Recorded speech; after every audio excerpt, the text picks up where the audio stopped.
Everybody aboard the crazy train. Toot.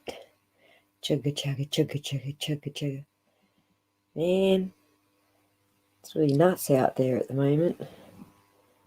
I don't expect anyone to come and join this stream, but oh well, it's time to test things out, make sure it's all working.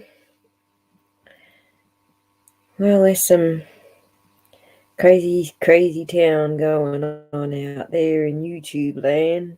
I have to agree with Gonzo, it's nuts, just nuts. There's nothing, I think, that's... Hello, boys and girls, thank you. Hi, Kathy and Wildflower. I love Gonzo too. He's such a kind-hearted guy. And I was just watching Cam and Ali, and they're on the right path as well. Everyone's staying peace, love among means. But seriously, everyone's just blowing shit out of proportion. So Don had a bit of a play with people on the bloody YouTube. Big fucking whoop. It's not even that big a deal, man. How dare you do that when his kid's missing? Well, fuck off. He can do whatever the fuck he wants. He's a free agent. You know, I just sort of think that a lot of YouTubers deserve it, and I found it quite funny, to be frank. I'm doing good, Wildflower. How you doing, babe? No, go and sleep, Kathy. Thanks for joining, and thanks for telling me it's working. I don't know, Wildflower. I don't know if he's done with social media. I think he just wants to keep Summer's name out there. You know, he'd probably be done for a little bit, but you kind of need the social media and the media to be, you know, to keep the face and the name out there. So I don't really hold that against him either. And you know what? Even just flipping out and saying stupid shit, I don't even hold that against him. You know, when people come down on me really hard, if I've got a ton of people coming down on me real hard, I flip out too. You know, I think that's pretty bloody normal, really. I don't understand why everyone's flipping out about it. But anyway, I'm not buying the logical fallacy that because Don borrowed money from the cartel, he deserved to have his daughter snatched or murdered. That's just doesn't fit. It doesn't fit with anything. Not in my head anyway. Nor am I buying the fallacy that he murdered her because cartel made him. That's about all I can make of everything, to be honest. I don't know where they think they're taking it or what slippery slope fallacy they're trying to say it is. They know the dude and his wife are allowed to have bad days unless, you know, you think they're not human. But they're human, all right.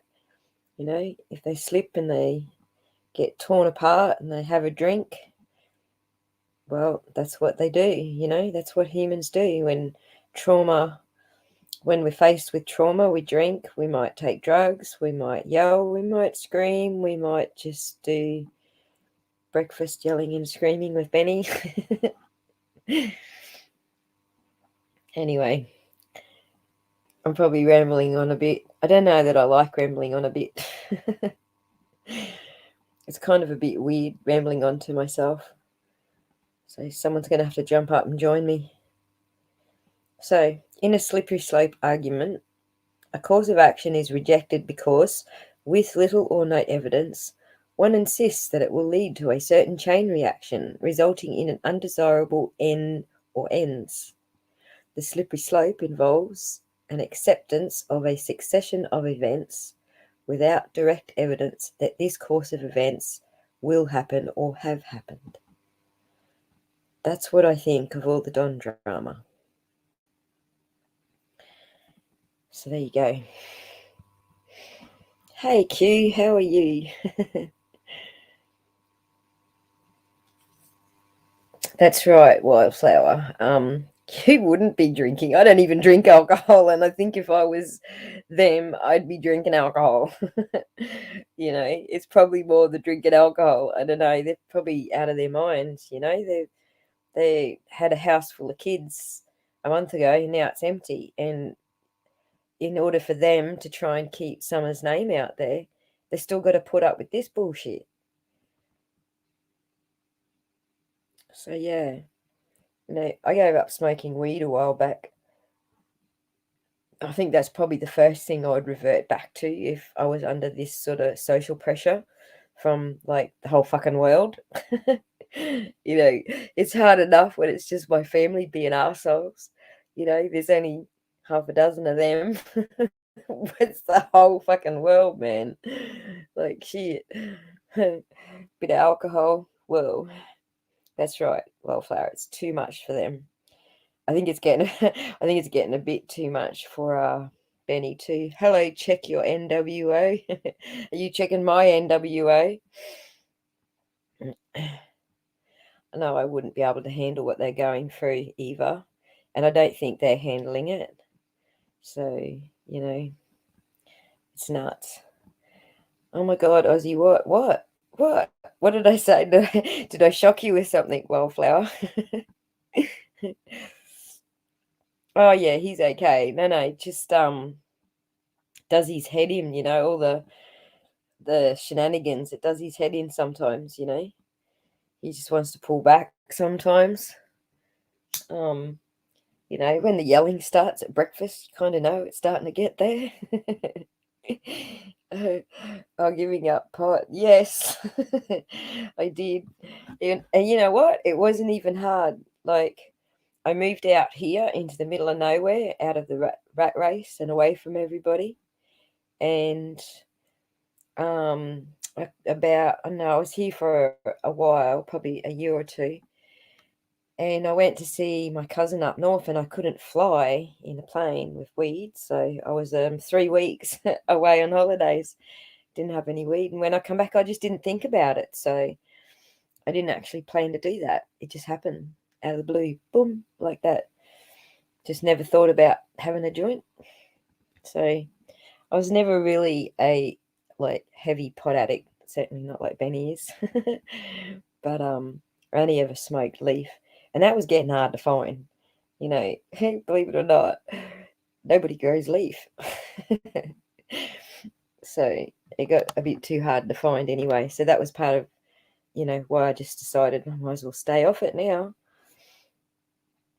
Now that I've made that leap and I can do without, and I'm pretty sure that being able to control my anxiety where I live right now, I think that not having any anxiety like from outside influences is part of the reason that I'm not feeling like I need to smoke weed. So oh, Kathy, I'm so sorry that you're experiencing some triggering from the past traumas. It's a bit sad, isn't it? I'm finding it a little triggering, but I'm also finding it easy to switch off when I need to. And 8 weeks, no cigarettes. Fuck. I don't know how you're doing that one. That one's beyond me, man. But yeah, the anxiety thing is the biggest part of the picture, hey. But trauma does weird things to people. Like Don and Candace are obviously experiencing trauma, and the last thing I expect from them is to behave normally. I don't even know how people can put trauma and normal behavior together into the same sentence with a straight fucking face. I don't get it. It doesn't fit into normal humans, does it? I don't know. Maybe it's just because I'm used to hanging around people who have anxiety problems, and I just know everyone flips out that I know of. Cold turkey queue. Holy crap. I don't know if I can do it. I mean, I know I got to do it one day, but it's not today. Another day. I say that pretty much every day. Another day.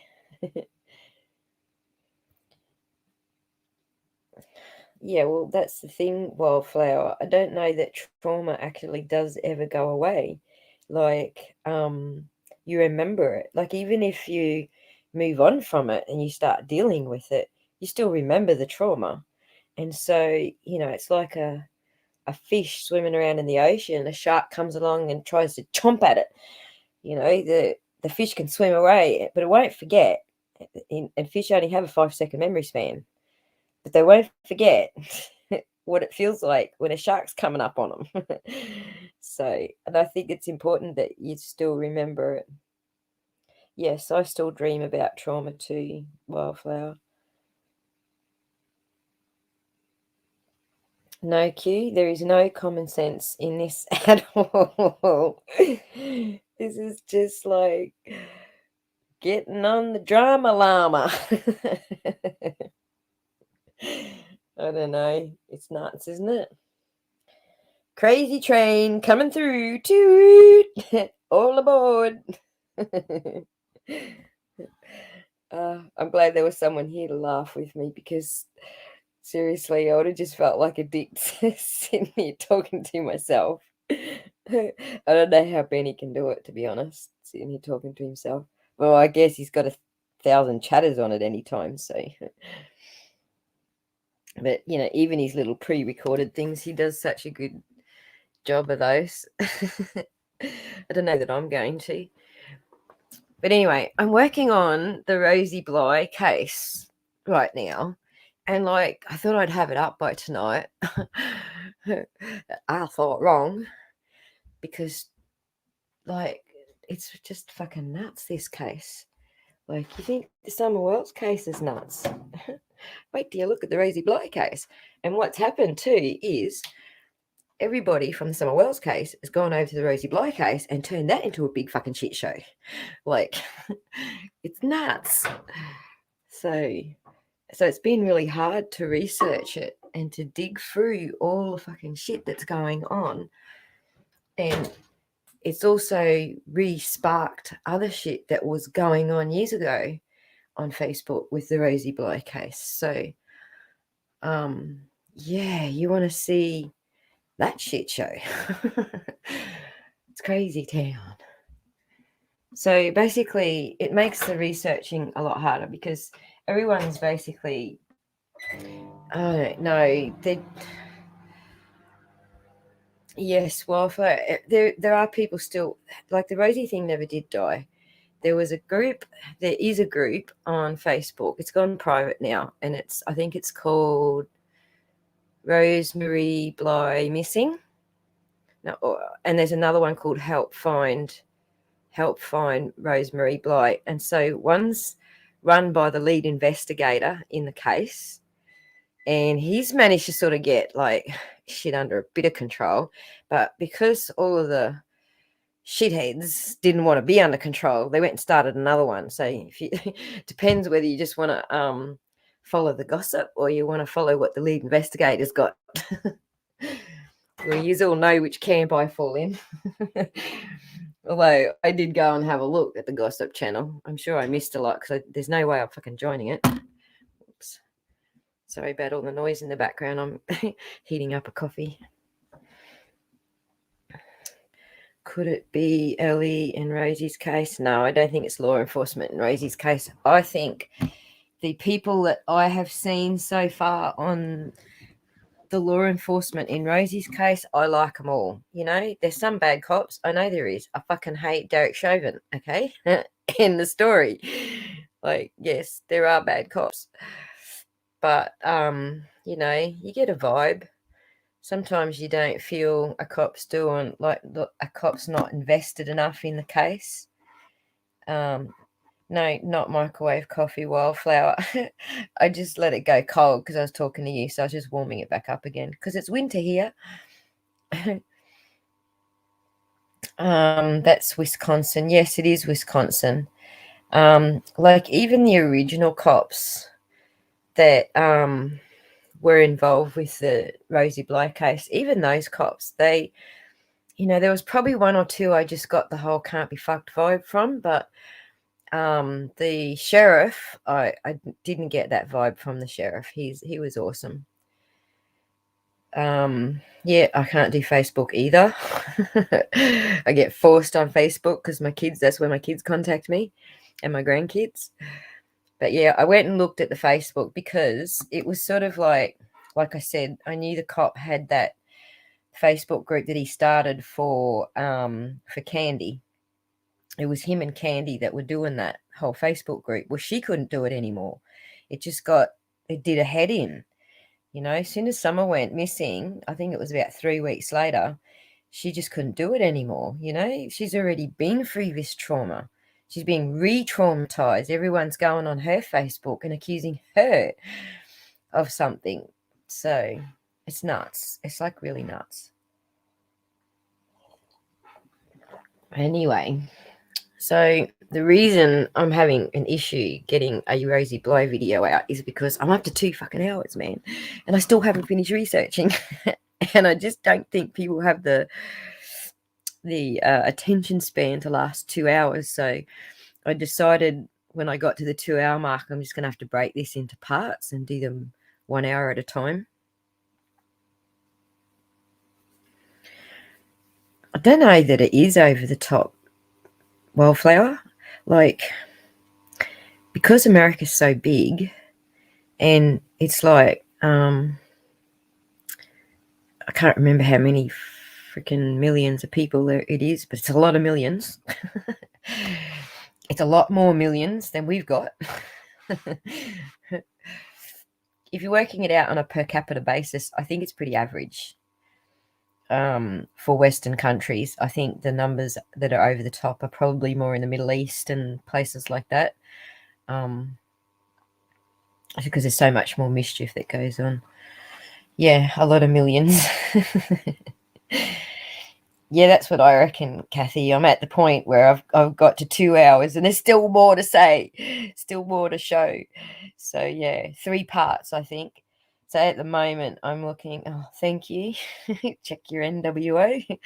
346 million. Right. So Australia's only 25 million. And what's New Zealand, Wildflower? It's less than Australia, isn't it? I forget. So if you're saying, per 1,000 people, how many people are missing per 1,000? I think you'll find that it's actually America's numbers are actually pretty average. So I do believe there are some states with more missing than others, but 6 million. Rightio, there you go. 6 million in New Zealand and 25 million in Australia, and we don't even make up a single state in the fucking United States.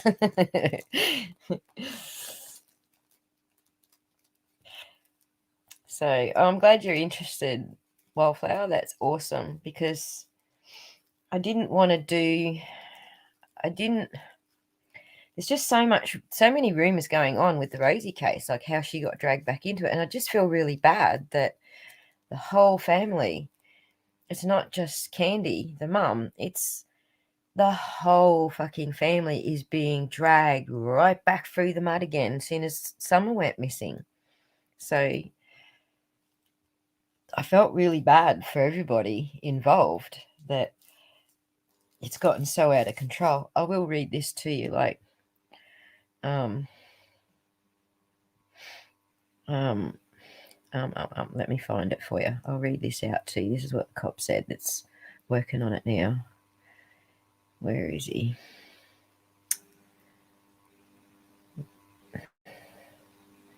Sorry, wasn't planning on doing this, so I didn't have any of it open. Rosie, where are you? Give me a sec. Here we go. I'm going to read what the current lead investigator actually is saying about the Rosie case since it blew up. This is June 24. Folks, my name is Andrew Vitalis, and I am the lead investigator in the Rosie Bly case. Hang on. Let me see if I can share it with you. Let me see. Share screen. Share. Share screen. A window. This one. There you go. Can you see that?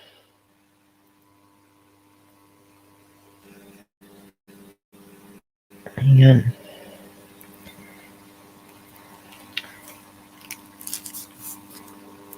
There you go. Can you see that? Is it sharing?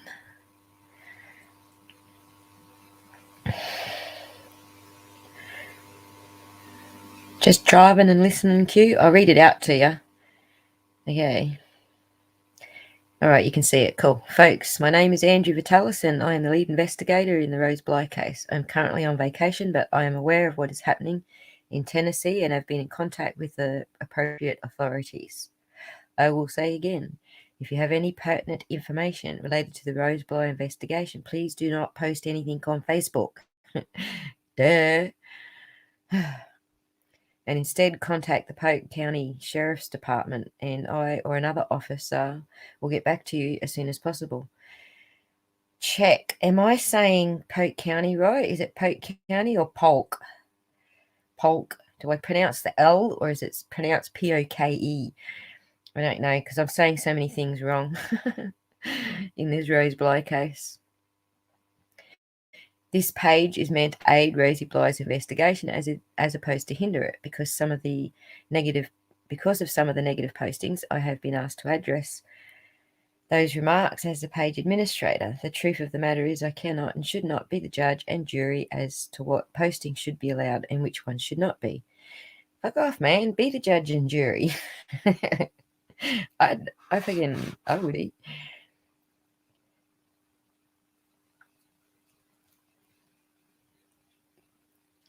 The second poke, P-O-K-E, or polk, P-O-L-K. Polk is the second.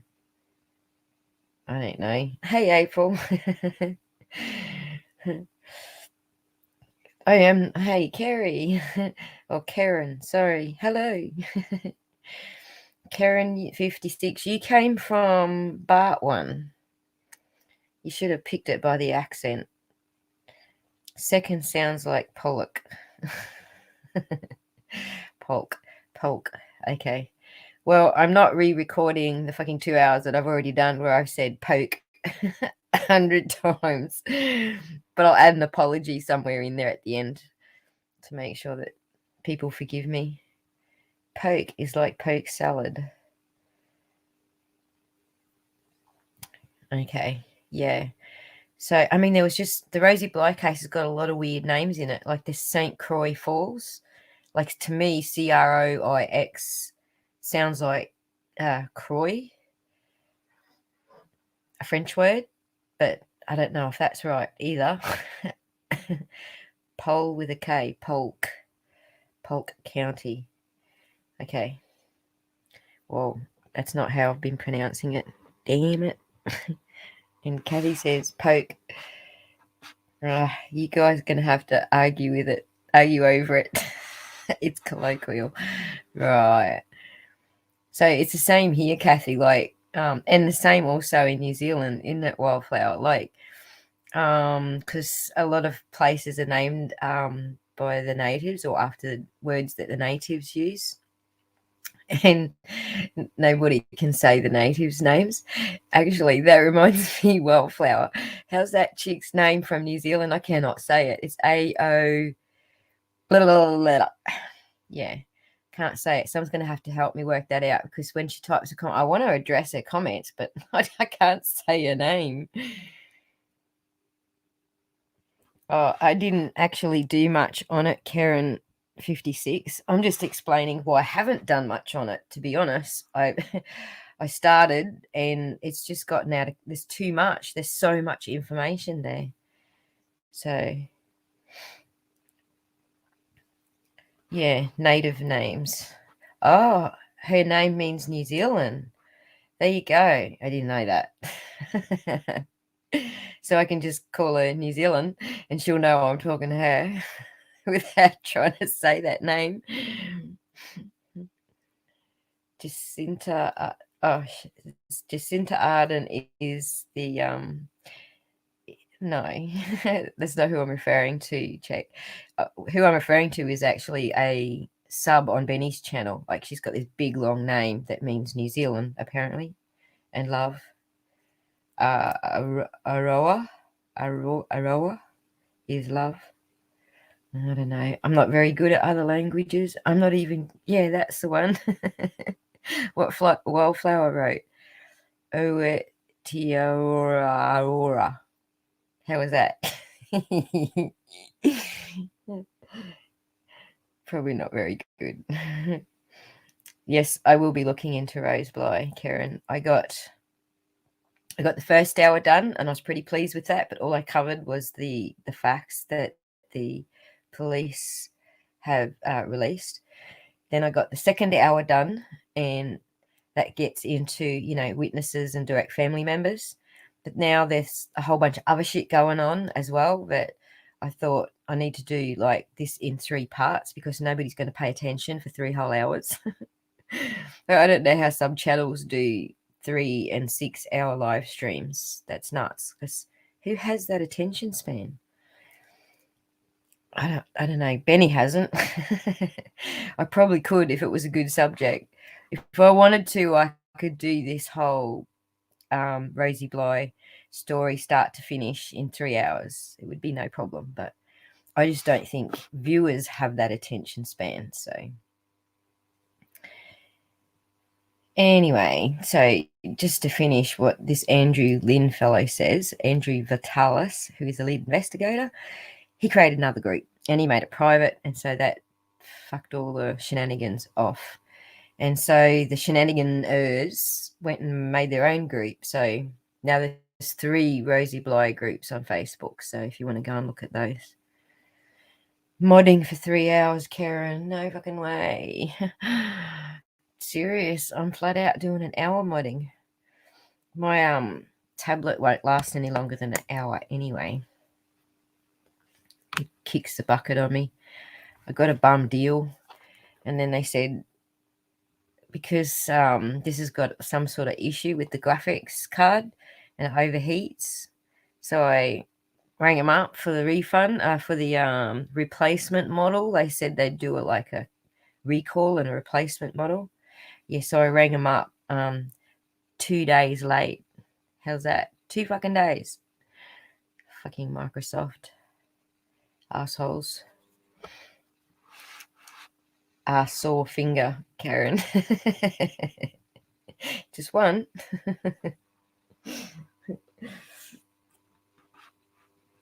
I don't know. When I'm modding, I like to get the keyboard out because I like to type fast. Because I just make too many errors on the on-screen keyboard. Yeah, I do need some mods, but hang on. While you're hanging around, I'll chuck yous up there.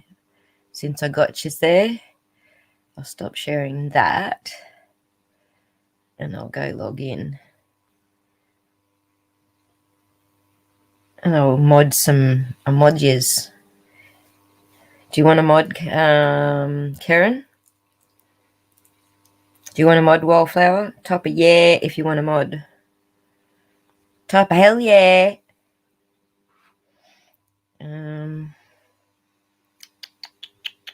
But you'll have to bear with me because seriously, don't know what the hell I'm doing. I've not ever had a channel before. I've not ever had any mods before. Add a moderator. Add a moderator. Okay. Hang on. Can't I just click your freaking names? Hell yeah. From everybody. Let me see how it works. Oh, come on. Put user in timeout and block. Nope. Someone help me. Help! How do I add a moderator? Yeah, that's fucking helpful as nothing. Paste the channel URL of a user. Ah, that's how you do it.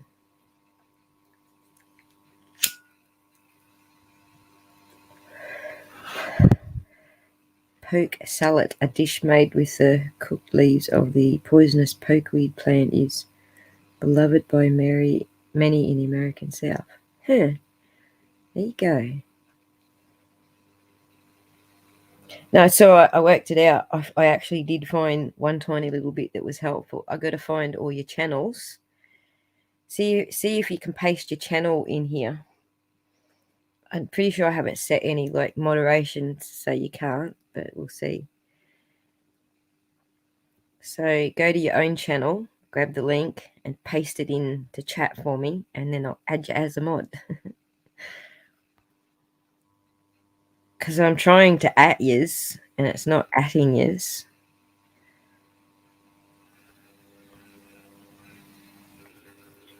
And it says to me to paste the channel URL of a user to add them.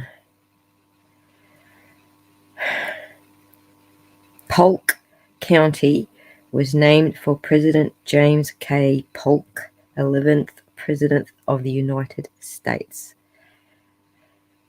Polk. I know, it probably even sounds stupid with an Australian accent.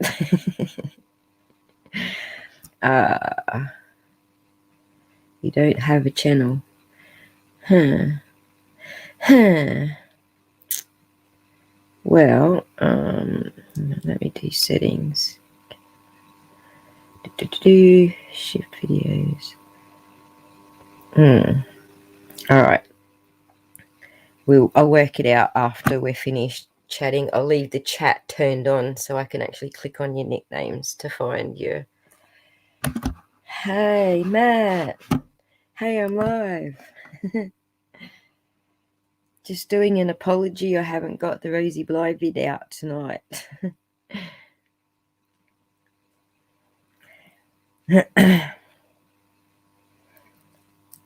Yes, you were posting my channel yesterday. Thank you. Totally appreciate it. Hey, Rebel Ridge Runner. Thank you. Wee, early birds. So much for like a 5-minute chat, hey? It's good that you're all here. So yeah, 3 parts for the Rosie Bly. Part 1 is going to be the information that the cops know and Laura. See, I'm thinking I need to do them pre-recorded because see how I keep getting distracted because I'm talking to you guys in the chat? And it's really hard for somebody with Asperger's to stay on track.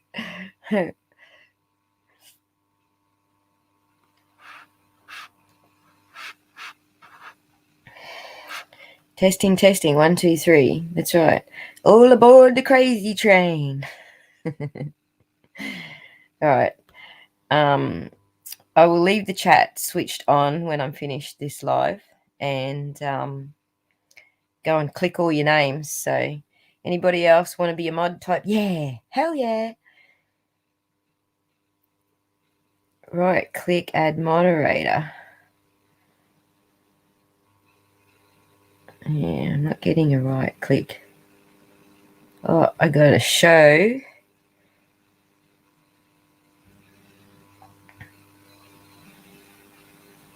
I got put user in timeout and block user. That's it.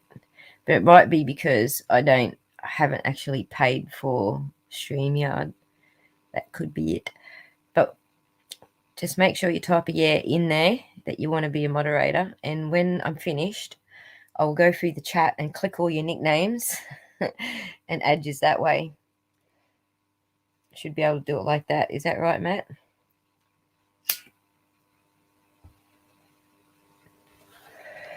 Curious. That's cool.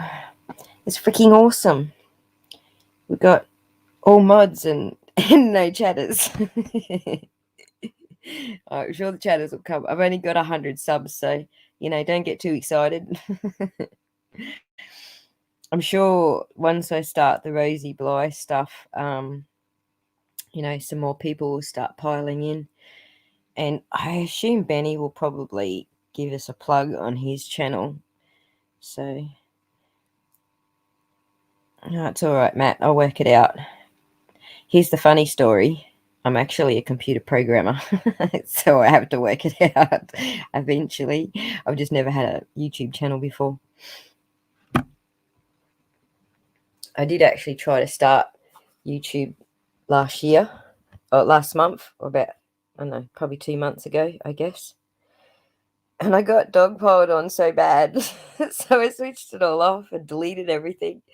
Went quiet, went underground, lurked around in the background for a bit. And then Benny convinced me to come out, wherever you are. So I did. But yeah, man, I got dogpiled on so bad over the West Boys situation. Because it was a shit show. Like, this is a shit show, only it was a worse shit show. The problem with that shit show was there was only two channels saying that's a fucking shit show. Everyone else was agreeing with each other.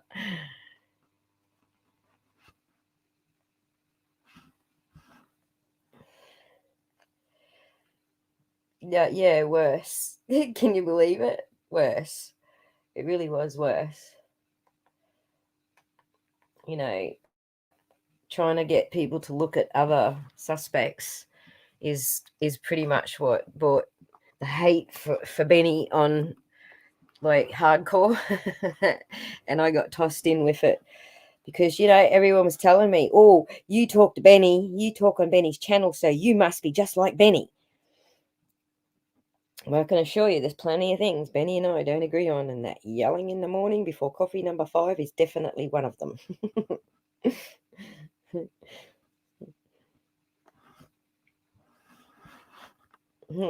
You love shit shows. Well, the shit show is always fun when it's not about you. That's the problem with shit shows.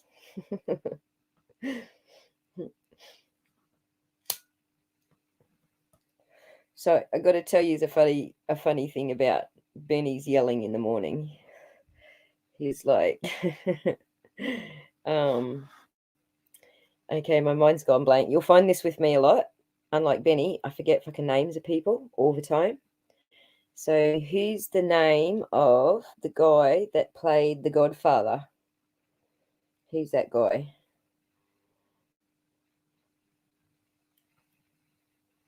I can't think of his name for some reason. Who's the Godfather guy? Is it Al Pacino? Is that the guy that does the Godfather? I think that's his name. Marlon Brando. Well, that's a really old one, Matt, isn't it? I think I got the wrong movie. Actually, I think is it Al Pacino that does a lot of yelling and everyone just sits down and shuts the fuck up? Is it Al Pacino? Yeah, Al Pacino. Capone, yes. Thank you. Yeah. Well, anyway, whoever that dude is, he always plays a mobster, and when he yells, his mob just sits down and shuts the fuck up. That's who Benny thinks he is.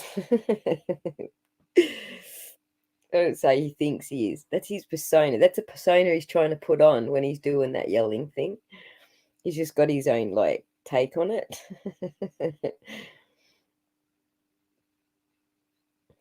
That's all right, Cafe B. We'll make sure I'll make sure I don't add you as a mod, okay? It's all good.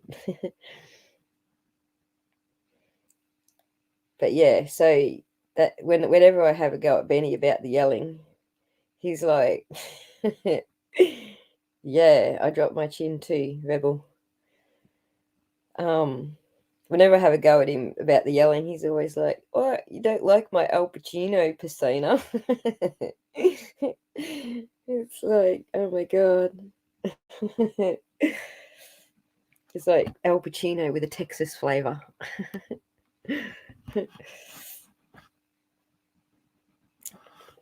which is slightly different to the Chicago flavor, I guess. Yeah. Yeah, there's a lot of things Benny and I don't agree with, and like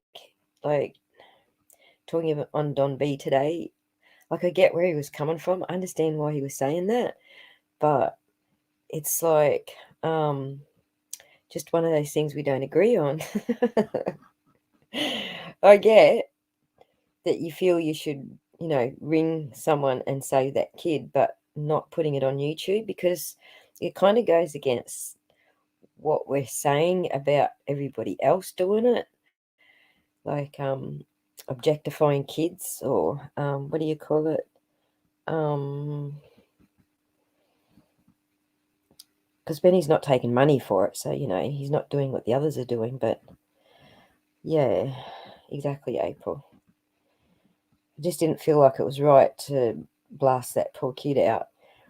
And see, even in the Rose Bly case, there's a couple of kids that come up in the Rose Bly case, and I don't want to bring their names out, like that's just shit. Like the crowd that have gone after Dawn and Candace and Candy have also gone after the 18-year-old daughter that was adopted out. She's got nothing to do with any of this. Why are people putting her on fucking YouTube? Like, oh, she's fair game because she's 18 now. She wasn't fair game to start with. She has nothing to do with any of it.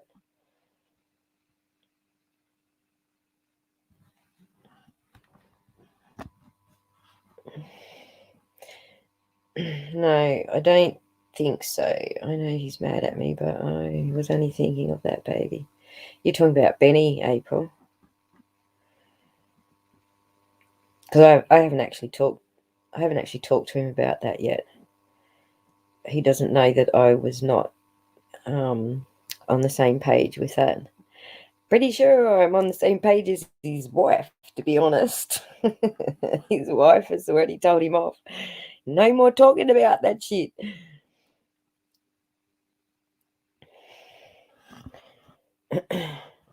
He won't stay cranky for long, April. It's all good. He's pretty good like that. Like you can disagree with him and he won't hold it against you. And that's what's so dumb about everybody else being assholes to him. I'm having a go at him all the time. And, yeah, he gets shitty with me sometimes, but he gets over it. He's so easy to get over it. Oi, oi, oi, G-Dog. AC/DC. Thunderstruck. Yes. He didn't pass that test, G-Dog, by the way.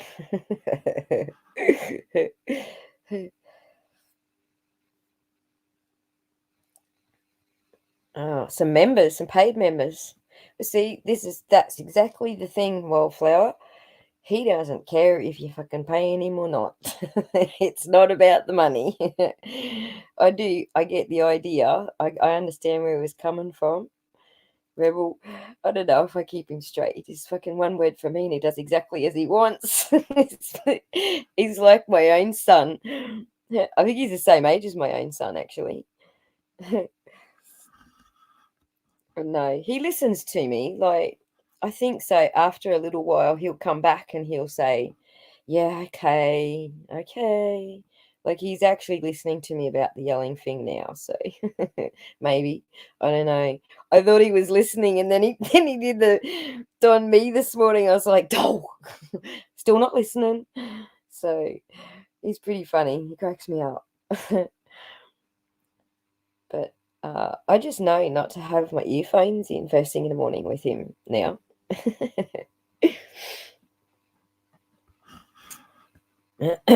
Anyway, yeah, like I don't mind him having a go at Don B at all. Go for it. Take the piss out of him. If he's running amok, do it. Go for it. It's your channel. But I just don't want to be dragging kids into all of that. So it's a bit sad. Yes, he is very, very passionate and he does lose it. And like, believe it or not, if none of you have ever had like a normal conversation with Benny on the phone without the YouTube's in between. He's still passionate. He still does, he still yells just like that. And so it's just his personality, really. So, but he's a good guy. And that's the dumb thing about everybody, like, doing the hate thing on him, because if any of them that thought they had a problem with him just said, like, "Hey, Benny, this is what I was thinking," and Benny would go, "Yeah, no problems, not what I was thinking," and it'll be all over.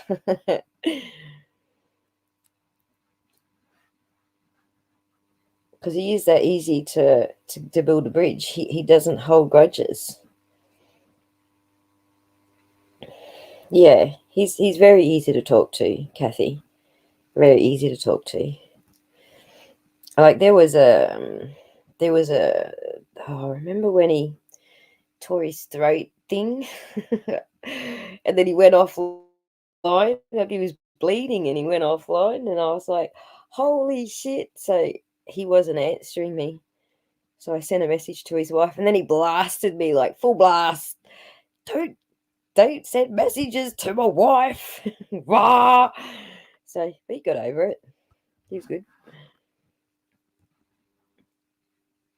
He does. He has a good heart. He does.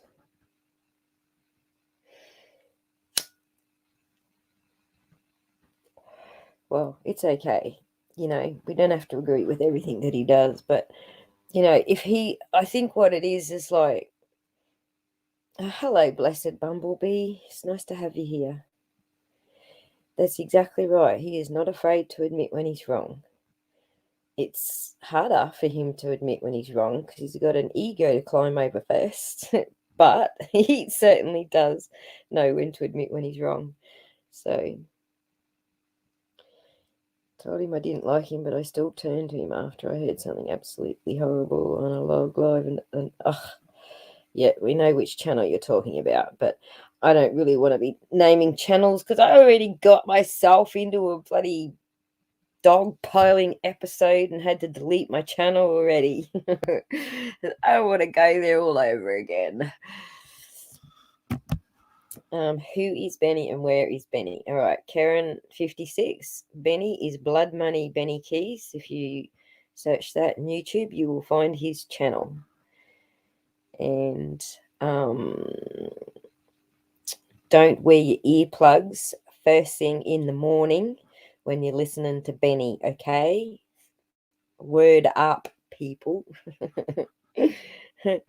Hello, from fellow Aussie. I can't say your name. Brevisible.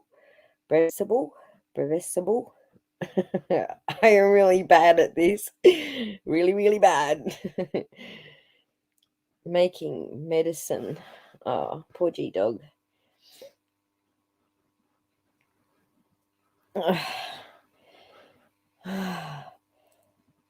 Yes, turn your audio down and don't wear your earplugs, okay? So, but Benny is a good guy. He's just very, very loud, very, very passionate, and he likes his Al Pacino personality.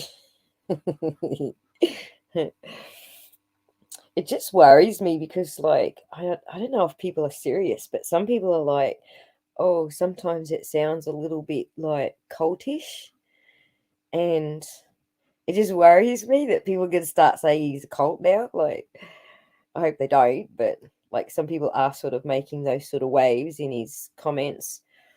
So I go through all his comments so he doesn't have to read them and get upset and blow our ears off for breakfast. So I go through his comments now and delete all the rubbish.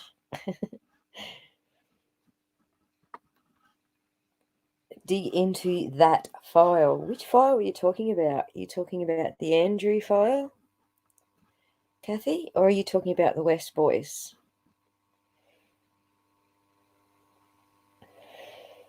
Far plugs, wildflower. I don't have far plugs either. They're right here next to me. They're not far.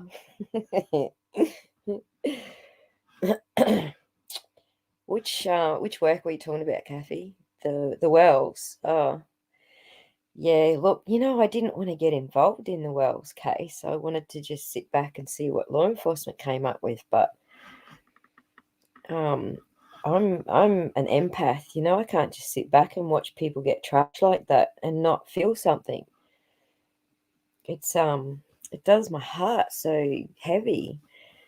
You know, they might end up being guilty, I don't know. But like right now, you found some stuff and then it was gone. God damn it. Don't you hate that?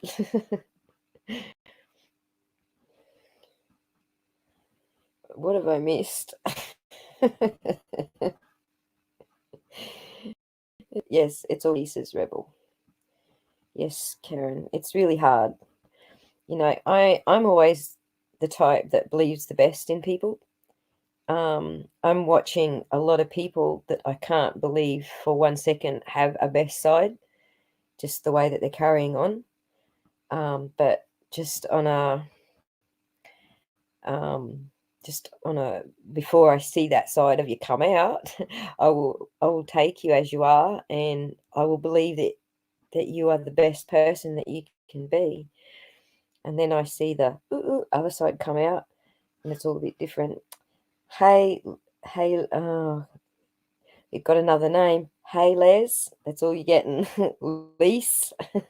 I'm not gonna try and pronounce all these names. It's doing my head in. I'm just shocking at pronouncing stuff. So you all get used to that. I forget the names of people and places. You will get used to that. I have these blank spots. It's on the tip of my tongue. Yes, I think it's empathy, Karen. And it's funny because having being on the autism spectrum and having Asperger's, we're supposed to not have empathy. But I've discussed this at length with my autism specialist, and he's saying, "Well, who said you're not supposed to have empathy?" And I said, "Well, that's what I'm reading everywhere. We're not supposed to have empathy. Why do I have empathy? Why do I have such a boatload of empathy? I want to freaking cry when I'm watching a movie." And he said, "No, I think that you'll find that it's you have empathy, you just show it differently, and you're not reading faces. You're not reading faces well enough to say when you're supposed to have empathy." So, like, I piss people off without realizing it, and the point where I realize I've pissed them off is when they're in my face, walrus guts all over the floor. Too late. Gotta recognize it before you get to that point. But I don't, generally. But anyway. Yes, and it is very sad. It's sad. Like, I feel for Don and Candace. I understand they're losing it. I get why they're losing it. I'd be losing it. Like I had, you know, 3 or 4 channels coming at me, and I deleted everything and went and hid under a rock for a month. So didn't I, G Dog? G Dog witnessed it. So did April, I think. I think April witnessed it as well. And perhaps Kathy B, I'm not sure. Back to Rosie. Do it in parts, documentary, then have a live discussion. Well, that's an awesome idea. Thank you, Kathy. I think I will. I think I'll do exactly that. And then I can get sidetracked with the chat and not finish sentences.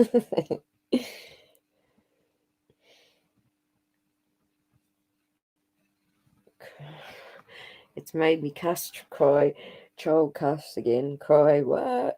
And over. Yeah, me too, Rebel. It's been a roller coaster. Oh, face plant at Q. I promise we'll do another one. I'll do another live after I get the Rosie stuff out. It's going to be a little bit longer than I thought because my grandkids only just messaged me and said, "Grandma, you need to come over and visit." So I've got to dash out tomorrow. I'll probably be out for the whole day tomorrow and not get the first episode up again. So yes, it is gang mentality. Wildflower, it is terrible. I hate it. So yeah, dogpiling is what it's called in the social media world. And what the thing that I find funny about it, I probably should I could probably make that video public again so that y'all can have a giggle. But the thing that I find funny about it is that it was kids that invented it. It was gamers, kids, 12 and 14-year-olds who invented all this stuff that they're doing. So they think they're being like, full techie, and adults, well, I've been doing computers for quite a while, and I've been doing computers since they were yellow writing on a black screen. And I'm telling you, kids invented that shit, not adults. Yes, G-Dog, I'll chuck a wrench at you. I just haven't worked out how to do it in StreamYard, or I'm in the studio, YouTube studio, but it's saying I have to go find your actual channel and paste that link in there to add you as a mod. So hang on, let me just see if I can get. Oh, look, that's how you do that. Woo-woo.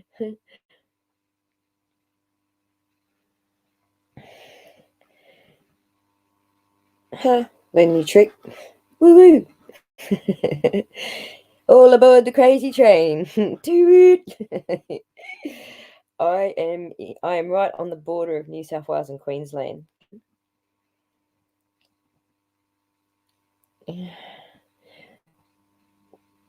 What would you say to her if I found her? Actually, look them in the eyes and speak. The lump is already there.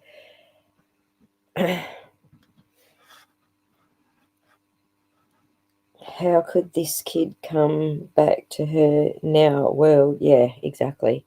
And those boys, hey, it's nuts. April is the thing. April and Wildflower have very, very, very smart children. And here's the thing. When I was going to uni, learning how to be a programmer, this is Windows 3.11 era, just after the black screen with amber on. I went to uni as an adult. Like, after my kids started school, I decided to go to uni, and I got in on adult intake, and I was so screwed, man, because them kids were all like miles ahead of me. And because I'm trying to raise kids as well as do uni. But if it wasn't for the 12 and 13-year-olds in IRC chat that I could go to on the daily, any time of the day or night, and ask them, I'm stuck, I don't know how to script, blah, blah, blah, blah, and they'd tell me, look, this is how you do it, and they'd pretty much write the script for me. I wouldn't have got through uni without them. Like, they're so clever these days. Kids are just so smart. Oh, Les, thank you very much. And a lot of people are saying that. It's weird because I don't like my voice.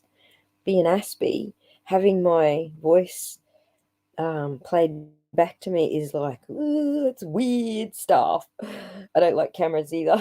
It's weird, too weird. Yes, I've got smart kids. Yes, and smart grandkids. Yeah, there's a lot of things that I find weird. A lot of things that I find weird because I'm an Aspie that nobody else would probably find weird. But yeah, selfies, my voice through a microphone. Oh my God. I'll tell you something funny. Another sidetrack. Beep, beep. My grandson is having like major issues with online schooling because he doesn't like the microphone. He's on the spectrum. He's not getting along with the microphone. And the teachers are like, turn the microphone on, and he won't turn it on, and like he just doesn't like his voice being projected. Oh, I'm sure if you put Wildflower up next to me and you heard both their voices next to each other, you would actually hear that I am so fucking not New Zealander. Am I right, Wildflower? I am so Aussie. And sometimes when Bart one's talking, he actually sounds like the male version of me. Like, Probably not right now because I'm talking to all you guys and I'm actually having an interaction. But when I'm just recording myself by myself, trying to do like this rose blowing video, I sound like Bart one, but the female version.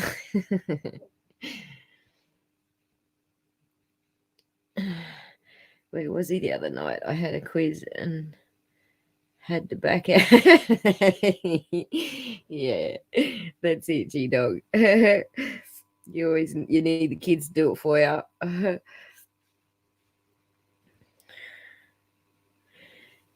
Yes, totally different wildflower.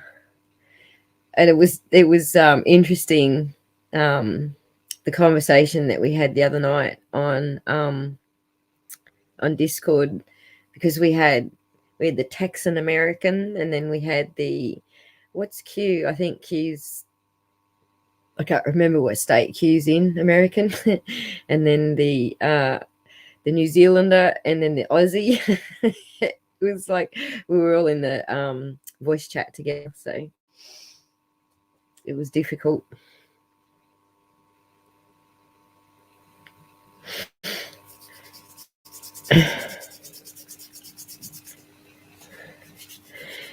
Yeah, listen to Bart one's voice because it is soothing. I don't feel that about my voice, but yeah, Bart one's he's definitely got he's calm, like he's definitely getting on the shit show train. He's been on the shit show train from the start, but on the same token, he's very calm and he's not nasty about anything. And like we have some really good debates. We haven't had a lot yet, but we've had a couple of good debates. We get going, have a chin wag, exchange feelings. But he's very respectful. Bart one is.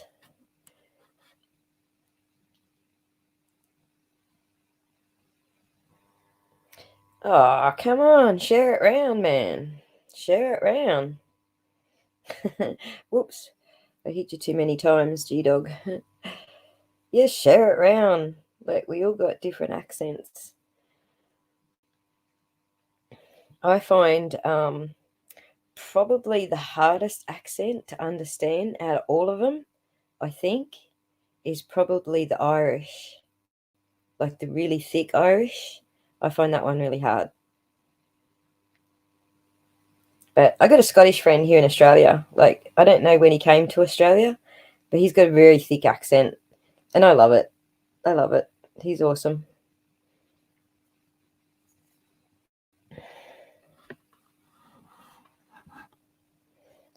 Yeah, he is respectful, Karen. I like his style.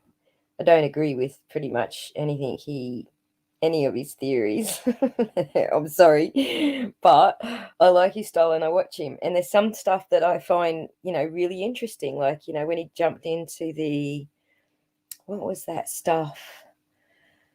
The Subi, when he jumped into the Subi, the smart car technology in Don's car. Yeah, that was really interesting. And actually finding the software that does the cell phone stuff. Yeah, I found that interesting too. I'm sure I could have found those things if I went for a research jiggle, but I didn't even think of those things until I saw him talking about them. So yeah. Goats.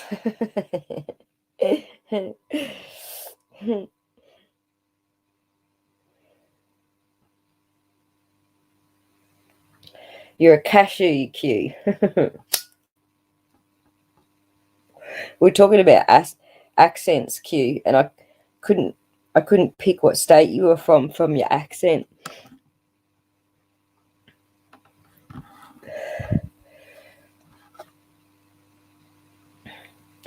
So come on, spit it out, Q.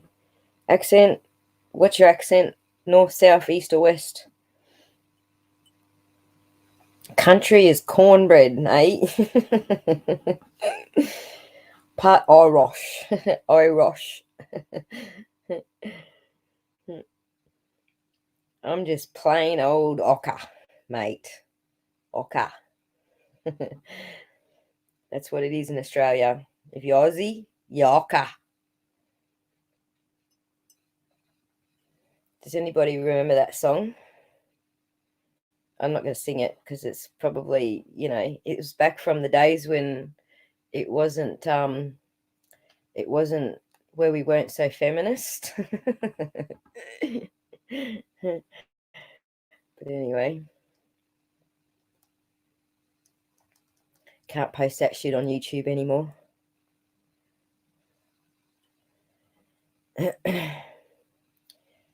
I'm a Campbell, so through the Stuarts. Well, that's all Irish, isn't it? Is that right? It's all Irish.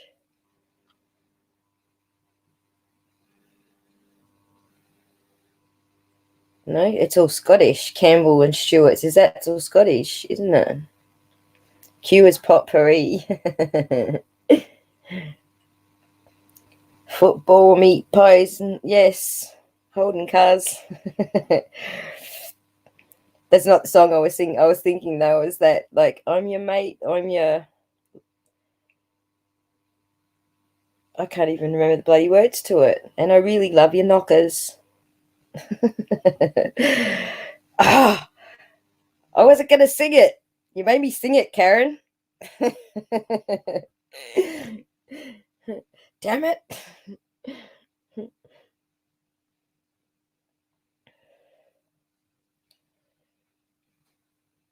It's football, meat boys, kangaroos, and Holden cars. You forgot one.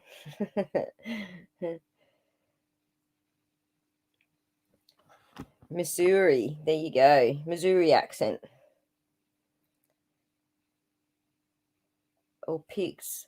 Oh, that's Blessed Bumblebee. My ex-husband is a Pictish, and my son is very proud of being a Pict.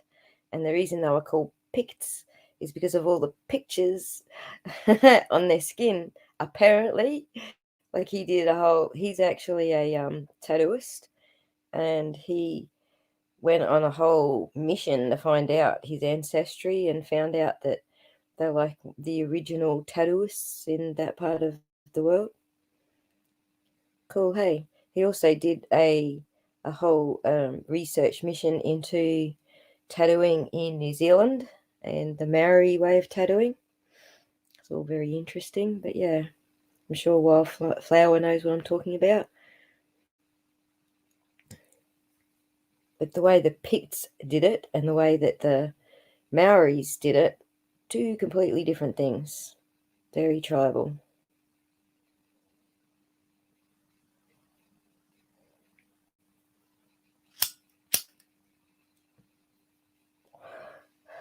I would actually show you all a picture of my son because I am so proud of him and my daughter. I'm so proud of her. But I don't want YouTube people going after him, man. Because that started happening. I was getting threats from people and they were like, started talking about my son, and I was like, nah, delete everything. Don't bring my kids into shit. That's fucking not fair. They're not even on YouTube. Hello, Cassie. Welcome. Thank you. I love you too. Love you right back, girlfriend.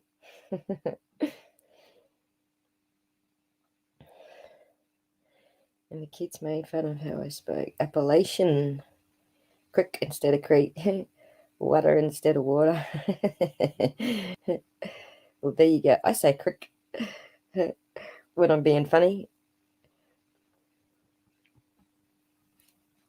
I live right beside a creek. I live right beside a creek in the forest.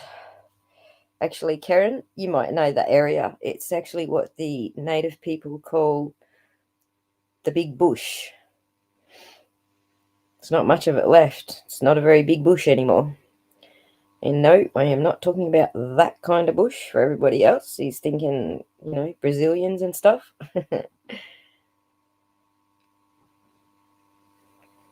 Yeah, it is very interesting, Matt, isn't it? I found it all very interesting too. Yeah, they do get you where it hurts. That's so very true. They do. Yes, Matt, I would never have gone and looked up pig dish myself had my son not started lecturing me about it. It's good when your kids actually get better at something than you. They just blow you out the water. Like when he was a little fella, about, I don't know, 12, I guess, I showed him how to make animated GIFs on the computer. Yeah, so he shits all over me now. That's gone. And then when he was 13, his dad was trying to teach him to play the guitar, but his dad was trying to teach him boring songs. And so, like, I picked a Nirvana tune, a 3-chord Nirvana tune, and I showed him the 3 chords. And then within 6 months, this dude, oh my God, he's like just playing Lenny Kravitz, and I couldn't believe it. Hey, like, he has a natural ear for it. I don't have a natural ear for it. Me playing the guitar is literally try hard on a stick, but yeah, it's good when your kids like completely take over the thing that you thought you were good at and show you that you're not really good at it. I love it. I'm very proud of him. He just won, I think it was, he was in the top 100 for like this worldwide 3D graphics, animated graphics competition. And considering how many thousands of people entered the competition, top 100, getting into the top 100 was actually pretty good. So I was pretty pleased with that. So yeah, it's good when your kids like make you look like you don't know what you're doing. Did Joni just get the knockers? Cue. It was a terribly male chauvinist song that someone produced. I can't even remember who produced it, to be honest.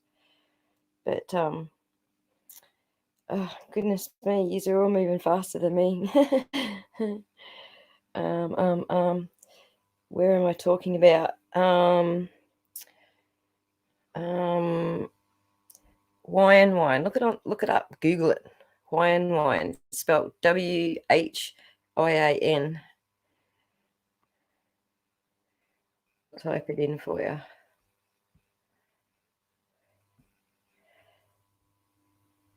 Did it work? There you go. Google it. You'll see where I am. In the middle of fucking nowhere.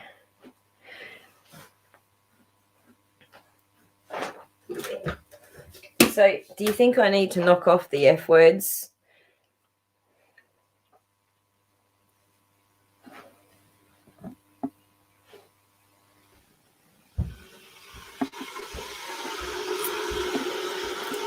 Oh, thank you, Wildflower. Sorry, just putting the kettle on. Do you think I need to knock out the F words? Because, like, I don't know. No fucking way. Good day. If you can't handle the heat, stay out of the kitchen. Isn't that how it works? Man, I've lost my coffee. Oh, I am so lost here. I've got the kettle on to boil coffee, and I've got my coffee in the microwave to be reheated. All over the fucking shop.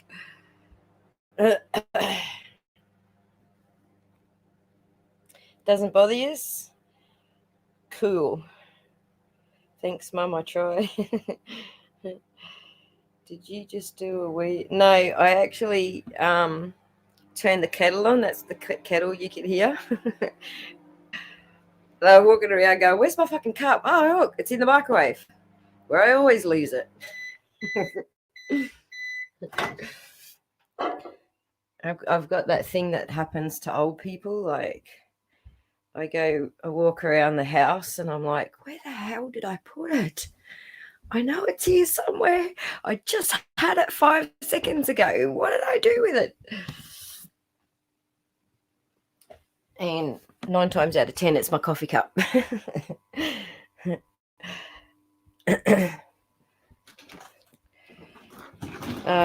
Yeah, I drink a lot of coffee. I don't forget about food, but I do drink a lot of coffee. retrace your steps. Yeah, you just got to do it backwards. Hey, wildflower. You remember that thing on Sesame Street? And make the first thing the last?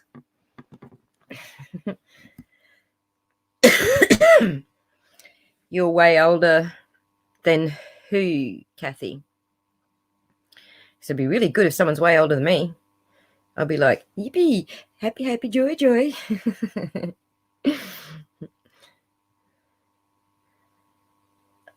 It's actually, well, that is an awesome tip.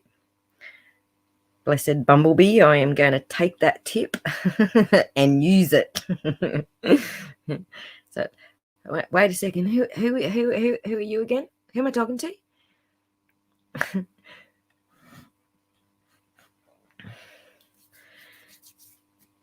Yes. Oh, I do drink a lot of coffee too. Oh, you're talking about me? Right. Yeah, okay. So everyone cough up. Ages. I'm the same age as April.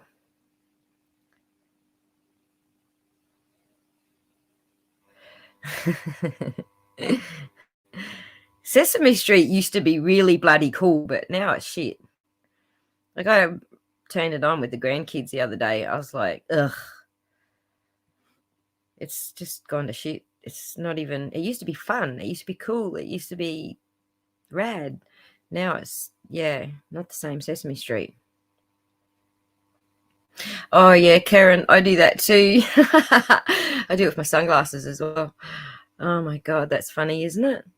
I remember walking around for like hours one day and just for some reason, didn't check my head, of all places. 53, 38, 42, 18, Q. You got a wicked sense of humor for an 18-year-old, man. I reckon you're lying. I reckon you're lying to me. 48 going on 30. Woo! G-dog. Going on 68, Kathy.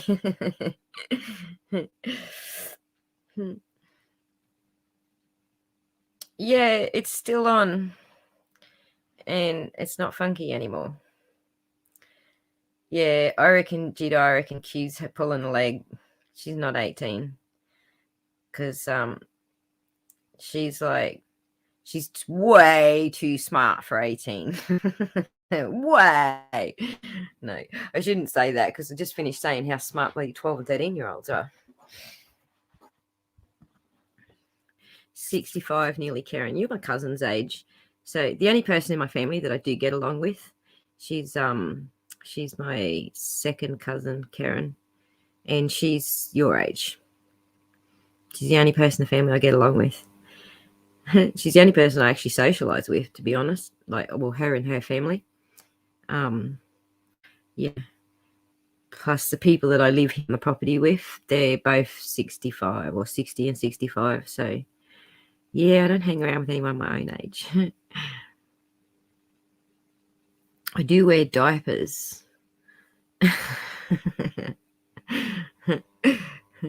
Good on you, cute. I knew you weren't 18.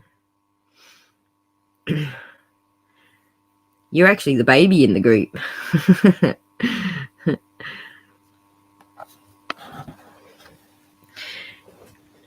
It's just it's Q's sense of humor that gave her away that she's not 18. Like, just some of the stuff that she says cracks me up, and it's not 18-year-old humor.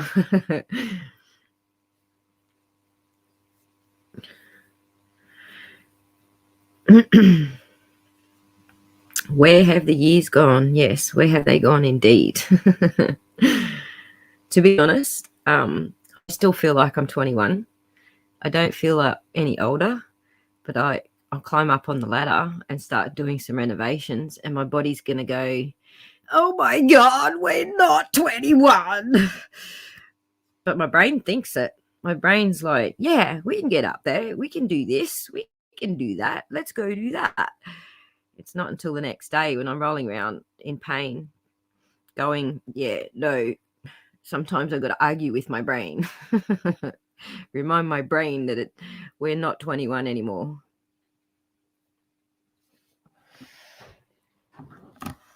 It's funny because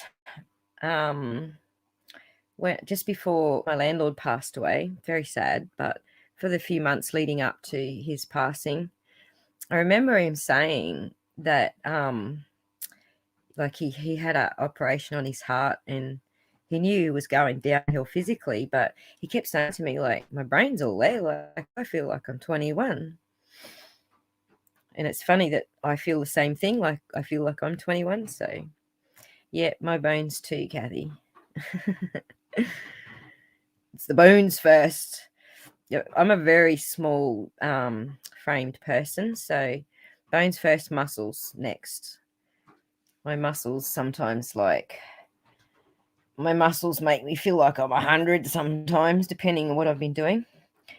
So my most recent escapade to get sidetracked from my interior redecorating was to go outside and build a deck for so I can set up all my tools and stuff properly. Because we got these bloody jumpy ants here. Oh my God, they're terrible. We've got these jumpy ants here and they sting like hell. And so I wanted a deck so I can get up off the ground and not be hopping around from the jumpy ants coming after me. So I built deck, and like after the deck, holy Hannah, for like a week after the deck, hey, I couldn't get out of bed. So I just like turned the telly on, pulled a blanket up and just stayed there, hey. End up putting the electric blanket on to heat my muscles up because, oh my goodness, I was in so much pain. That deck killed me, but it looks good. I'll probably show you a picture of my deck if you want to see my deck. I'm pretty proud of my deck. Let me see if I've still got a picture of it on here.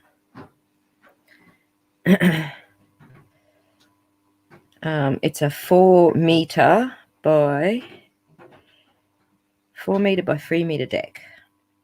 So it wasn't a little jobby. It was a big jobby. I don't know if I actually do have a picture of it here.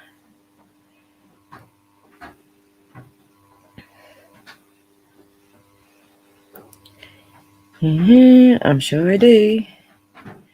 Just looking. Yes, I do have a picture of it. It's in there.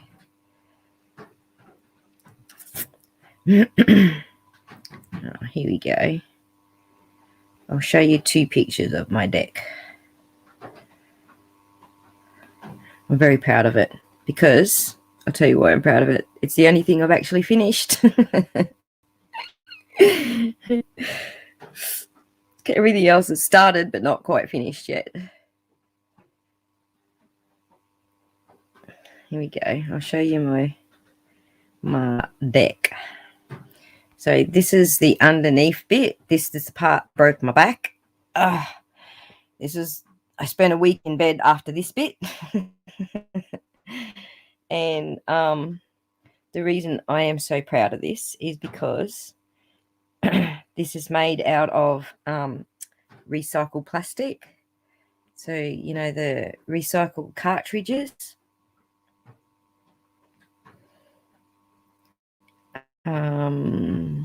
I think it's, like recycled printer cartridges and all that sort of shit. So, yeah, that's what this is made from. So, and these are supposed to be like little square garden beds.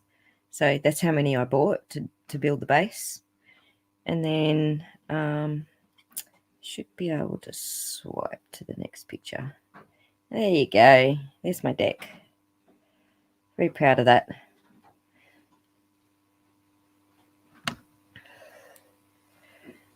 You thought you heard me be rude? I'm not usually rude. I mean, I say the F word a lot.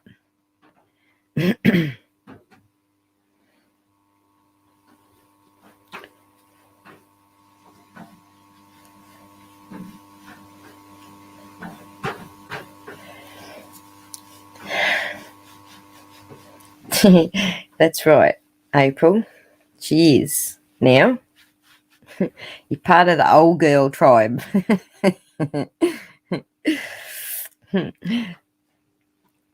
Thank you, Wildflower. Yes, I'm pretty proud of it. Pretty proud of that effort. So, near bloody killed me. But pretty proud of it. Absolutely.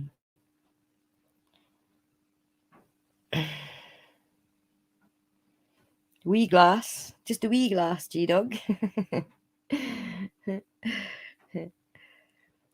Yes, it's a tiny house. Well, what you can see there is just the balcony part with a lot of junk sitting in there. It's where all my tools are right now. It's like a little closed-in balcony. The cabin itself is behind it. So I live actually in a little log cabin in the forest.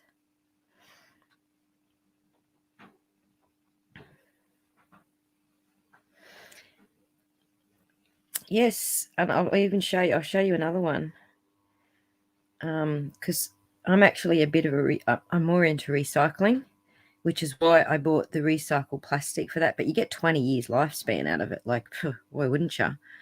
But I'll just show you the other deck, which is sort of on the other side of the cabin, which you can't really see in this one. Where are you? Deck.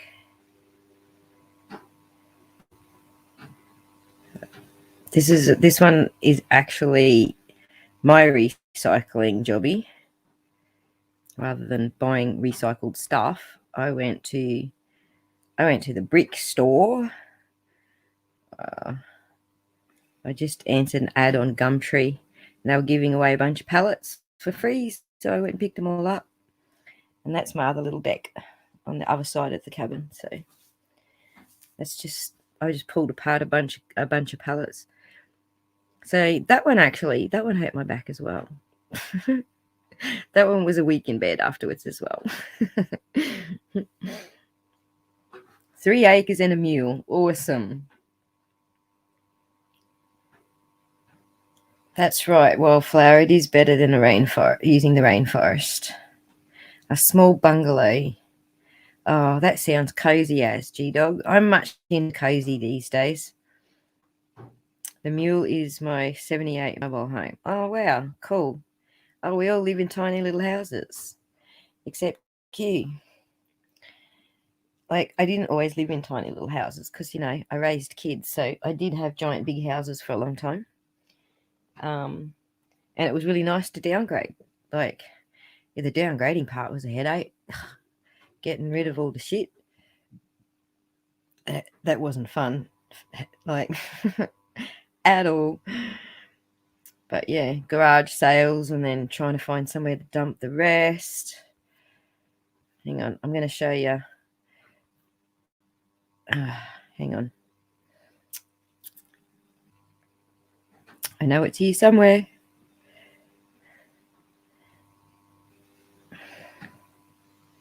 There you go.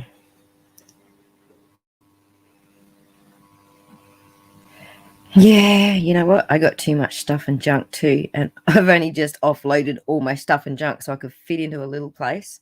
And then I had to build a shed.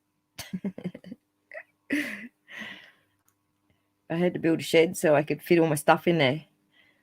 So I just collect shit too quickly. Hey, 18 acres and 4 kids and fur babies. Holy henna. April. There you go. There's my little cottage. And out the back, well, you can see the front part there where I have since built the deck. And then out the back there where the trees are behind the cabin, that's actually a creek. So we have running water and everything. It's actually quite a beautiful property. I like it here. Deck 10 by real fast and you will have my ex-husband come running. Well, there you go.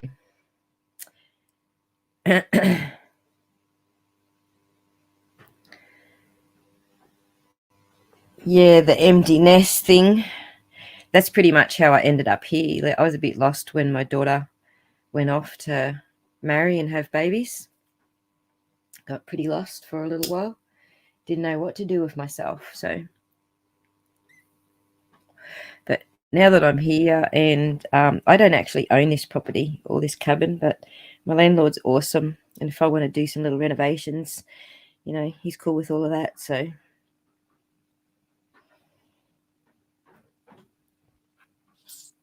Yeah, there you go.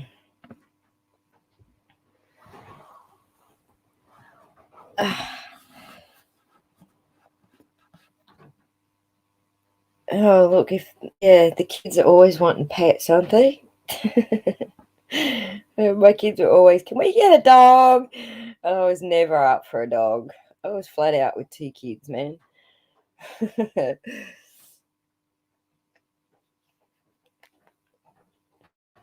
My daughter always wanted a cat. My son always wanted a dog. So, but now that they're both grown up and left home, they can have as many pets as they want now. And my daughter's just bought her daughter a horse. So that's awesome. No, I don't have pets, Wildflower, because I just want to be free. Free as a bird now. I've got a dog on the property who, he's like my pet. I babysit him when his boss goes away. So I'm not entirely the alpha in the family. I do the whole loving him up and he does whatever I want because I love him up. Whereas the owner does all the, discipline, all the rah-rah. So I got the best of both worlds, like being grandma. No, 2 cats. I like cats. I love pets. I just don't want to have any pets because it's too difficult for me to go away. Like I want to go and see my grandkids and spend, a week at my grandkids' house, or go up to North Queensland and spend, a month with my son or whatever. So yeah, I would just rather not have to worry about the pets. 10 chickens, 3 dogs, 3 kids, and no hair. Good on you, Q.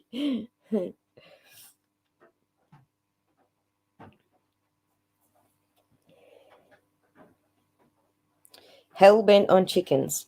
April, if you lived in Australia, I would send you some of the best chickens on the planet. Chicken, because my daughter breeds them. She breeds like show chickens, and the kids are all got their own silkies. The grandkids have all got their own silkies, and their parents have a whole breed of lavenders. They breed the lavenders with the blue eggs. They're actually pretty awesome. The blue eggs. I'm sure I can show you some blue eggs from the chickens. How do we get back to eggs?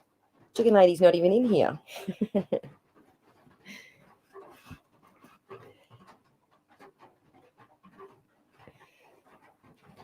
Want to see blue eggs? I'm getting a bit I'm running out of content to talk about, but I will just talk for as long as you guys wanting. How I got land for chicken here. Yeah, silkies are lovely, aren't they? Okay, I'll show you some blue eggs that my daughter bred. We actually played a trick on her partner. We went and bought these eggs from the post office shop. We bought these fake eggs and we put them out there, and he thought they were real eggs. So this was the day that we were tricking him with the eggs. When I find the eggs, here we go.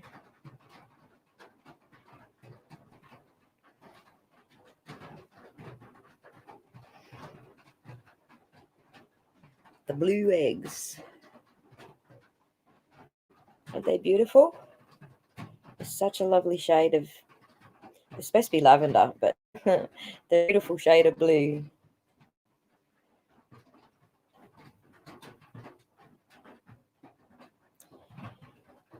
Getting what in the will? What do you want in the will? What did I miss? I've got to scroll back. Aussie we female running out of stuff to talk about. No, it doesn't happen, eh?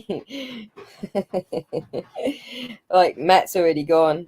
He's like, oh yeah, I'm over it now.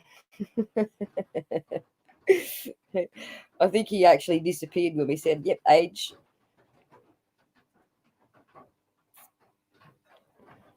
What do you want in the will? Q?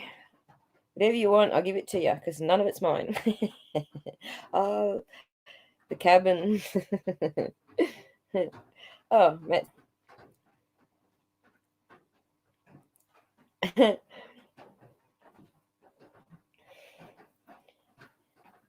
Eggs. We want eggs in the will. Someone wants eggs. Someone wants the cabin in the will.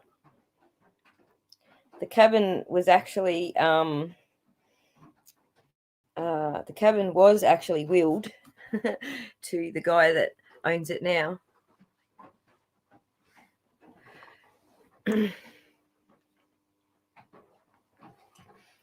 So yeah. You like the eggs? They're actually really tiny eggs too, hey? Like the lavender chickens are really big. Like they're a pretty big chook. But their eggs are actually so tiny. So I can't scroll through to the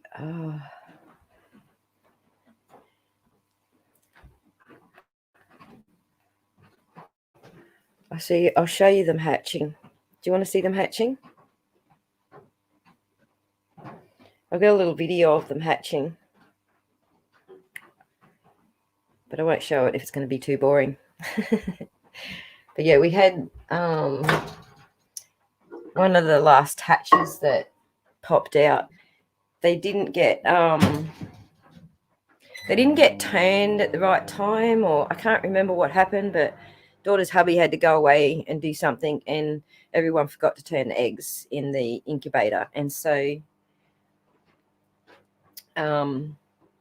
we had to try and help one of the chickens hatch because he was all stuck inside his egg. Do you want to see it?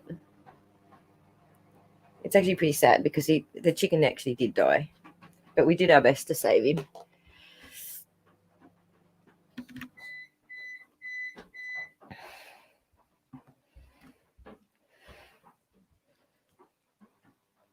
All right, I'll put it up in here for you. Open with Chrome. And he's stuck. Little fella. Hang on a second. I really want to mute it because all I do through the whole thing is like, oh, he's stuck, the poor little thing. Like a silly old granny. Let me just share the screen. I've got to find which screen it is.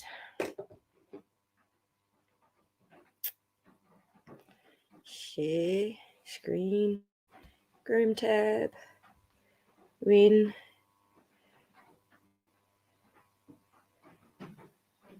Fuck off the volume because you don't need to hear me making a weird noise all the way through it.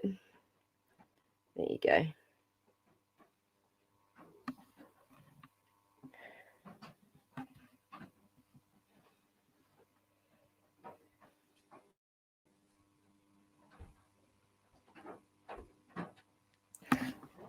That's us helping the little chickie get out of the egg. He got so glued in there. He was stuck proper.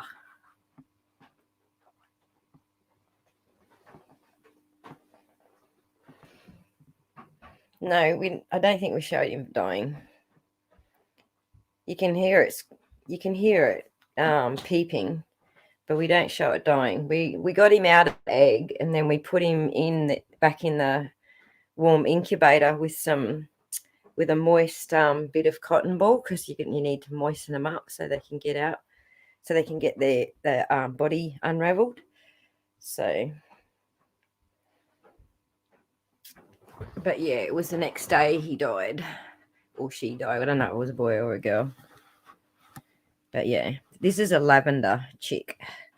This hatch was all lavenders.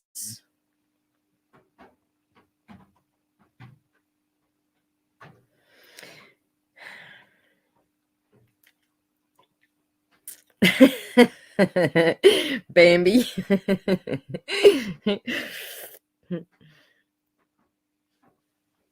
It doesn't show him dying, okay? So don't stress.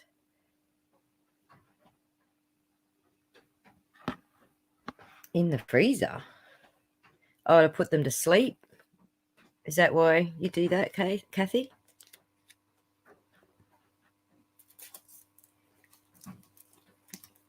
This isn't at my house, Q. This is at my daughter's property up in North Queensland. This is in the chicken incubating shed.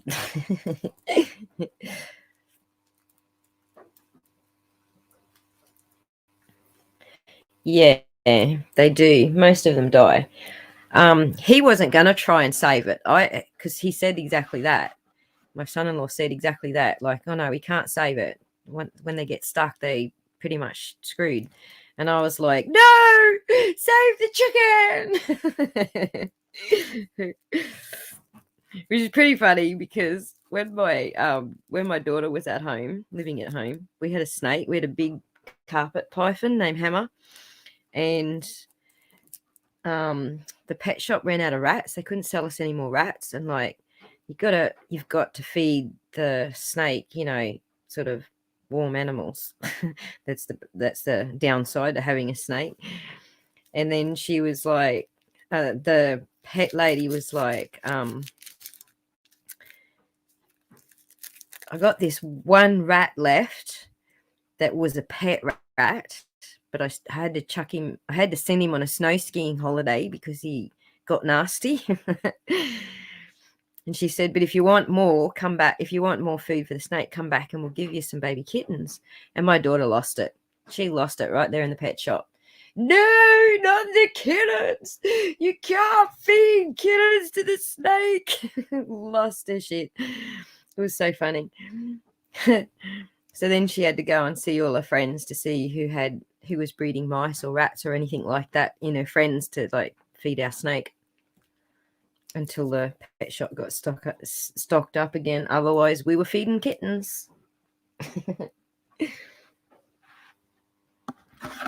But she absolutely was not having the kittens at all. She was like, I am going to tie myself to those kittens so you can't feed them to the snake. But isn't it funny how, like, because the kitten's so cute, we have this like mental sort of block that we can't feed that to the snake. But because the rat's not cute, because nobody likes rats, the mental thing, it's okay to feed the rats to the snakes. It's like watching the rats getting eaten, but not the kitten. The kitten, Silky's small.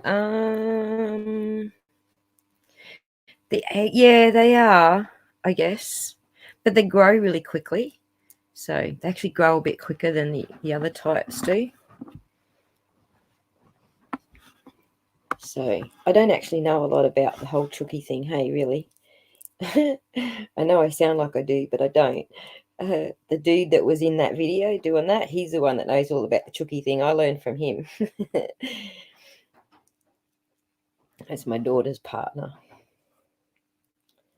Yeah, I'm no good when they die either, Karen. I cried when the little chicken died.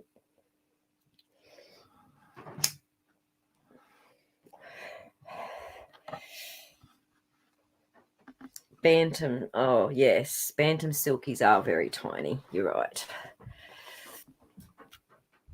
And they stay tiny, like pretty much always. Oh, Q, I'll tell you a story. When we first got this dog, and he was about 6 months old, I guess. Or probably not even. About 6 months old. He went next door and ate the neighbour's prize bantams. He ate the whole lot. He left one rooster and one hen out of about 12.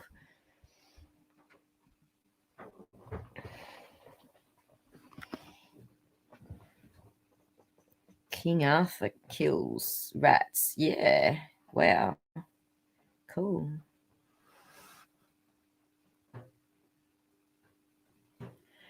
Oh, I don't like killing anything either, but we've seen my cabin. I get raided by mice every year. There is actually a dirty big carpet python that comes in out of the bush. Oh man, you should see how big this thing is. Like, I've never seen anything like it. I couldn't even tell you. They reckon they grow a foot a year. Well, I reckon this snake is like 18 years old or something. Like, he's huge.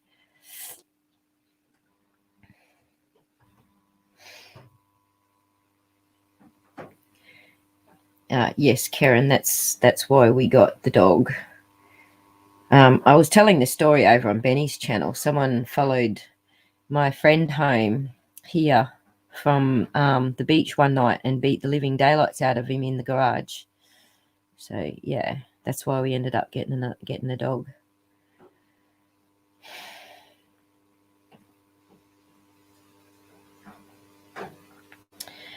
Okay. If a moth gets in here, I move out. The G-dog. I'm much the same. Hey, serious. I'm like, anything with more legs than me, and it's gone.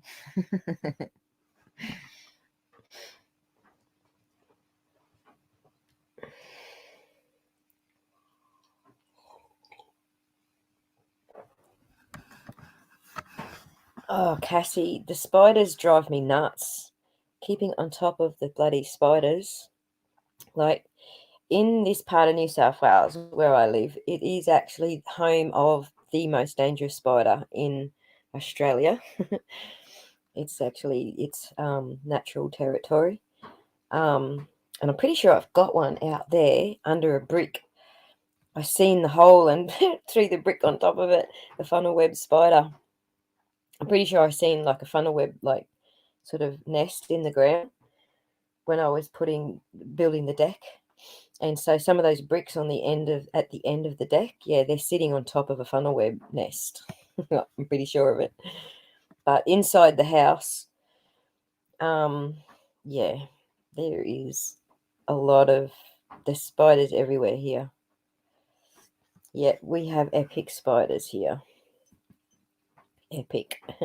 But even the ones that aren't harmful are freaking epic. Everything in this part of the bush is epic. Like, up north, scorpions and centipedes, they're just like regular looking tiny little bugs. I mean, they pack a punch. You don't want to get bitten by one because you'll get sick. But they pack a punch. And they're just tiny. But down here, oh my God, everything is just ginormous. Ginormous centipedes and ginormous. I've got to show you this centipede, man. I jumped out of my skin. I nearly left the cabin. But I'm the only one here that's, left to kill the bugs. So check this sucker out. Sorry if you don't like seeing dead bugs. Too bad, because it's dead. I deaded it. Because that shit right there, that's in my bedroom.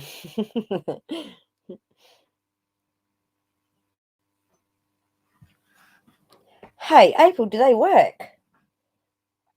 See, I've been thinking that those things are a scam. Do they actually work, April?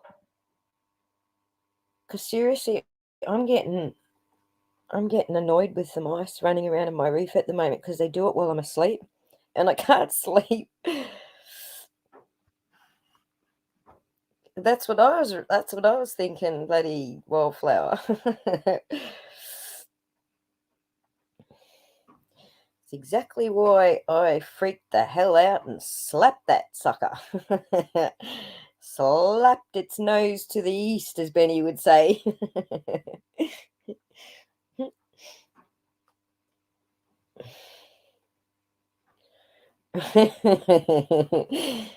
G-dog, you just got to stay in a fancy hotel room. You'll be right. This is only our bush, mate.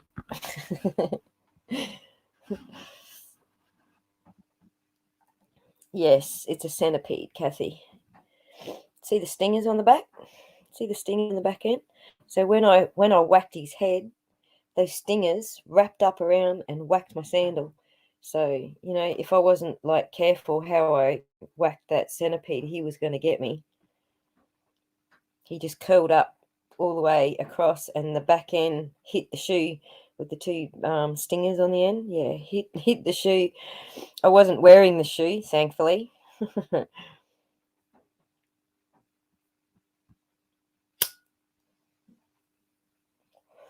So yeah, big suckers like that spins me out, because I'm from up north where they're only tiny little things. Like they get to be about, you know, a couple of centimeters long, and they're so skinny you can hardly even see their legs. But this sucker was about a centimeter wide and like about 12 or 15 long. Crazy town. Don't ask me how it got inside.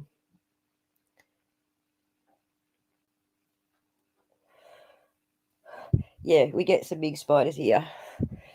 We do. I don't have any photos of the big spiders that we get here, but you know what? If we had someone else here filming me when there's a big spider in the house, it would be hilarious because I can't do them. I have to get my landlord to come over and get rid of them for me.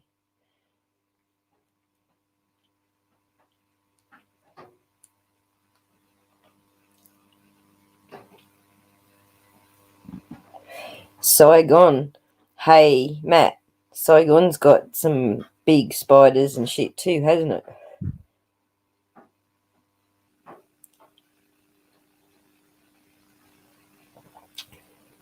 Jet on us or to the US? Yeah, that's what I wanted to do, G Dog. I'd have thrown a TV at it if I could have. Crazy stuff. There's some big bugs over in Saigon, isn't there, Matt?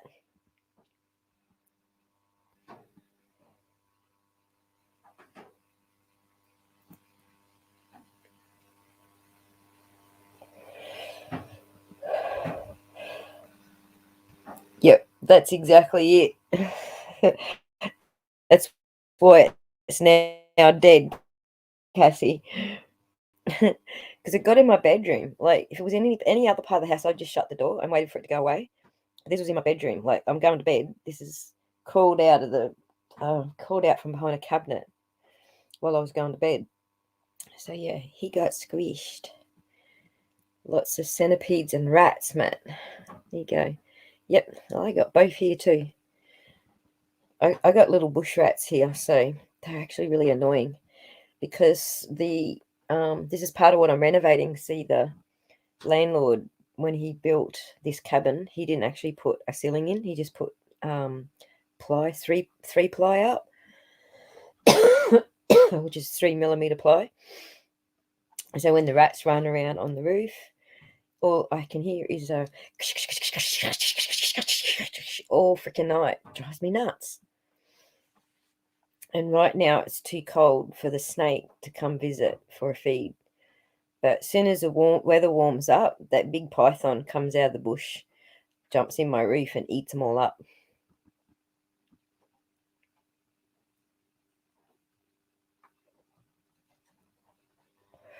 On the vino, G Dog. I don't drink, but I'd let you all drink.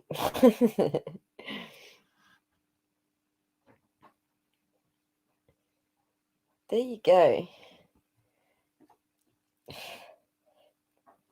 Are you serious? I don't know. I want to say that's a lovely name, and then you go, ha ha ha, I was joking or something.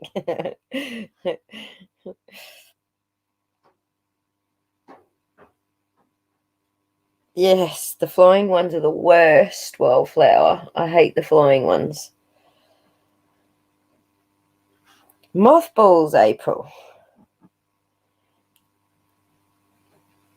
I actually don't mind the snakes. I mean, we've got the deadliest snakes on earth here. Obviously, there's some snakes I don't like, but the pythons are all right. I like the old pythons. The most common snakes we get here in this forest are the carpet python and the the copper and the red belly black snake.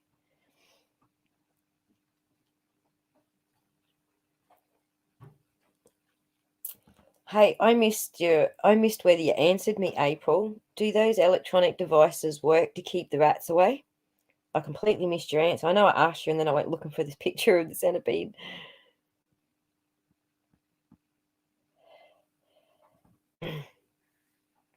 Black snakes are not nice. The red belly blacks get aggressive. If you get them in a corner, they come at you.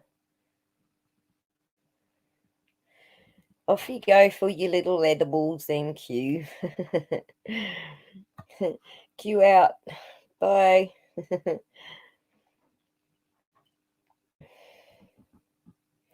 Hey, G-Dog. We all know a few of those. A 30-kilogram tree python in Bali. Yeah, look, I couldn't tell you what weight our snake was, but she was 8 foot long.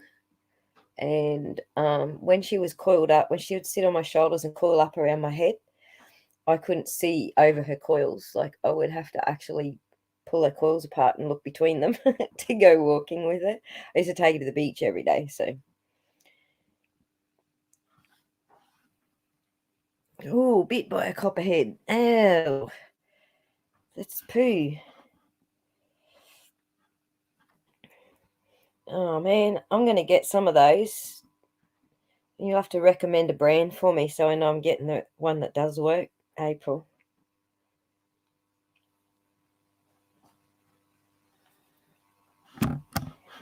$30 kilograms. That's like nearly my body weight. That's one heck of a snake.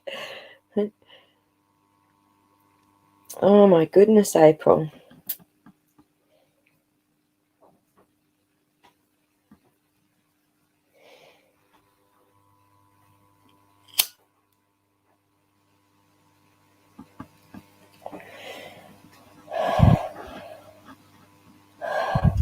Yeah, thanks, April. That'll be awesome. I know that there's a lot of different brands out there, and I see a lot of comments saying, "Oh, these don't work." So obviously, some brands don't work.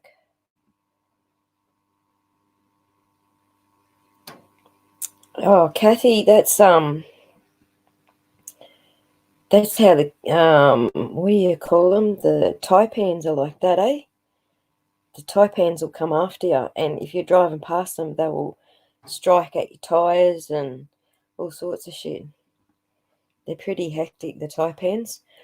I don't know, like where I am now, there's no taipans down here, but up north where I come from, there was absolutely taipans up there. And so when I was pregnant with my daughter, so 30 years ago, when I was pregnant with her, my husband, her father was out in the garden and he was cleaning. We just moved into this place and the garden, it was like landscaped with rocks and stuff, but it all got overgrown. So he was cleaning the garden out and he was pulling all these vines and weeds from between the rocks.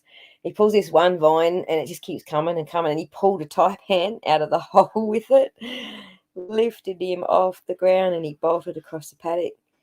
So the next day,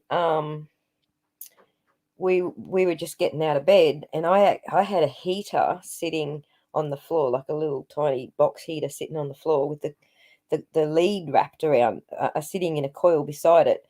And this snake had come inside and coiled itself up in with the electric cord. So we didn't see it. We were walking around the bedroom, past it, over it, under it. We were walking past it all day before I realised it was a goddamn taipan. So lucky it was a cool day and he wasn't very mobile.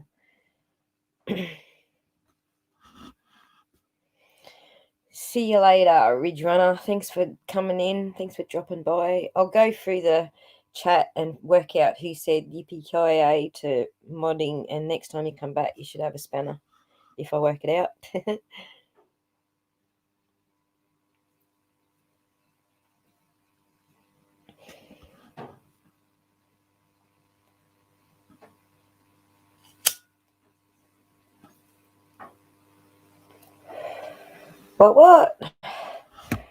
What burnt the house down? Hang on, I missed it. Do I have to go back and find out what you're talking about? Your son burnt the house down. I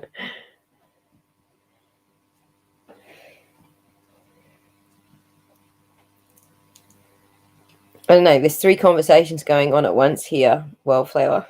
Bugs and snakes, and burning the house down, and where Matt lives. It's 4 conversations. I think Vietnam would be a lovely place to live. Like, it's really thick, dense jungle, and beautiful.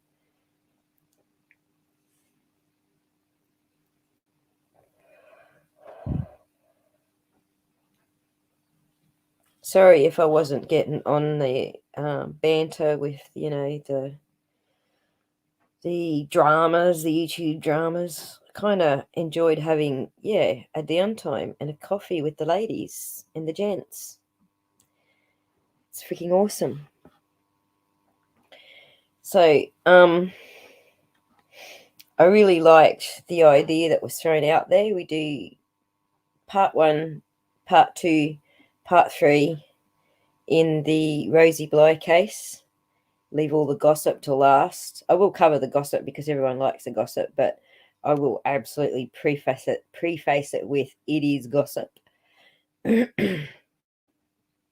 then we'll do a live chat like this and shooting the breeze on the Rosie Bly case, yeah?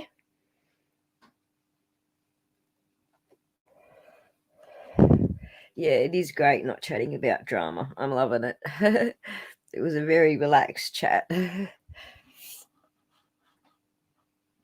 I do too, G-Dog. It's awesome.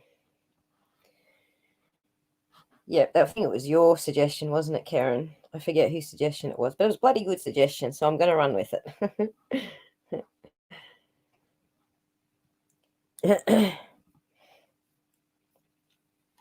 Yeah.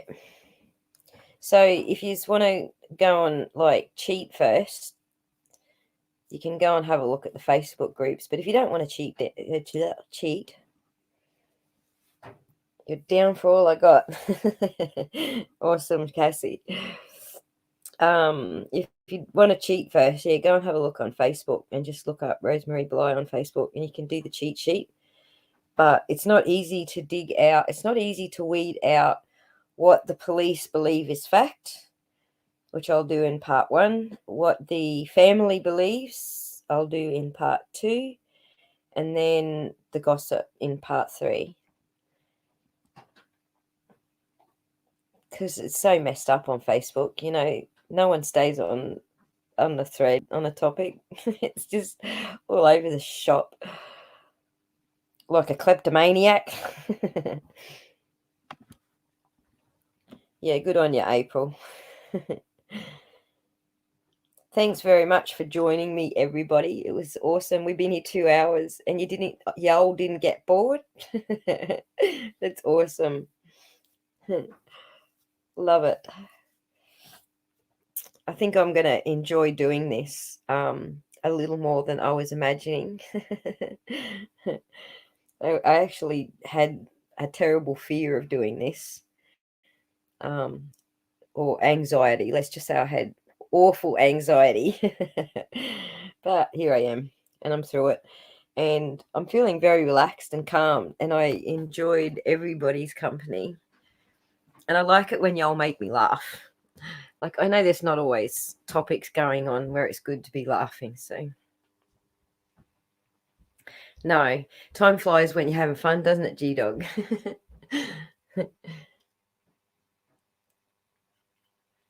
A natural, you reckon, Rebel? Yeah, that's right, Wildflower. I kind of feel like it's like, oh, the biases game. Yeah, well, I had planned to finish it tonight, but Benny bloody dipped out. Well, he got sidetracked because he got dragged into a lot of drama. Like, you know what happens when the drama goes off, his phone rings off the hook. So he ended up being on the phone all night. But we are getting back to it because, like, there's some really good stuff. Like, the first part of the game was just to get everyone used to how to play the game, sort of. The last half of the game was like way more interesting because it talks about confirmation bias and beep beep, nuke to coffee. The confirmation bias is probably the most interesting part because it really does explain a lot of what's going on with the drama, where it's kind of something that I brought up with Bart today and almost got offside with him. I was like, whoops, sorry, didn't mean to offend you, but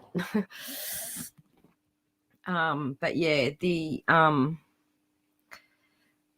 confirmation bias is like if you started out right at the start, in this case or any case for that matter, with that the idea, oh, they're guilty. I know they're guilty. Like we don't see any evidence yet, but I just know they're guilty. I just know it. If you start out like that, then you're going to go and look for channels and information that matches your bias. And then you find that feeds your bias. And then the more bias information you take in, the bigger it seems the case is against them. And then, it just gets snowballed from there. And so, but that's what the second part of the game is about. Just describing how these sort of biases sort of work and that we're all guilty of it. It's not something to be ashamed of or to feel bad about. But recognizing that we have these biases so that when we do go and follow a story or we get into these things, we don't start out with a bias. We need to check them at the door. So, and I absolutely did. I spoke to Cher about, I don't know if any of you saw it. I was on Cher's live stream saying to her, like, Benny wanted me to talk to her about checking your biases at the door and why I thought that was important. And it was so weird. Like, they didn't really say anything. They had no response. And Mark just started patting the cat. And I was sort of sitting there going, okay, I'm just going to leave now. So it was pretty funny. It was all a bit weird for me. But, I did what Benny asked me to. I told her about the biases. But I think that's what happened with Cher, that she started out with a bias. And then Don said he'd talk with her. So she switched. But because she started out with a bias, she was going through everything that Don was saying and picking out the bits that matched her bias. And I think that's probably, I'm not saying anything bad about Cher. I'm just sort of describing what I think happened with the, why I think biases and confirmation biases are part of what actually, kills a story off. YouTubers aren't helping to find kids. Rewind. There is one YouTube mob who have got this shit sorted. There is one boots on the ground mob that have this shit sorted. They don't work on kids' cases. But has anybody been watching Adventures with Purpose? Because those guys rock. Like, they are my favorite channel in the YouTube true crime community. Absolutely my favorite.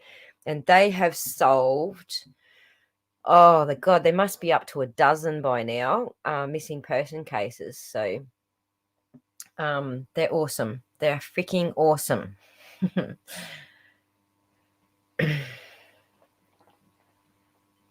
Yeah, that's it, Les.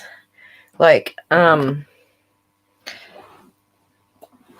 I was enjoying the fact that they could see, you know, that we didn't need to victimize them any more than they were being victimized. But it doesn't seem that yeah, doesn't seem like that was the, yes, Kathy, Adventures with Purpose. That's the guys. I think a lot of people are a bit disappointed that Sher went that particular way about it. And you need to listen to what Benny said about people knew that information for over a month, because I believe they did. Why they brought it out now, I have no idea. But it certainly brought everything to a head, didn't it? I mean, it's a hard act to follow. Where do we go from here? All aboard the crazy train. Toot. Well, I don't blame you. Like, I'm not saying anyone needs to, you know, put Cher down or hate Cher or anything, but it's okay to be disappointed. It is okay to be disappointed.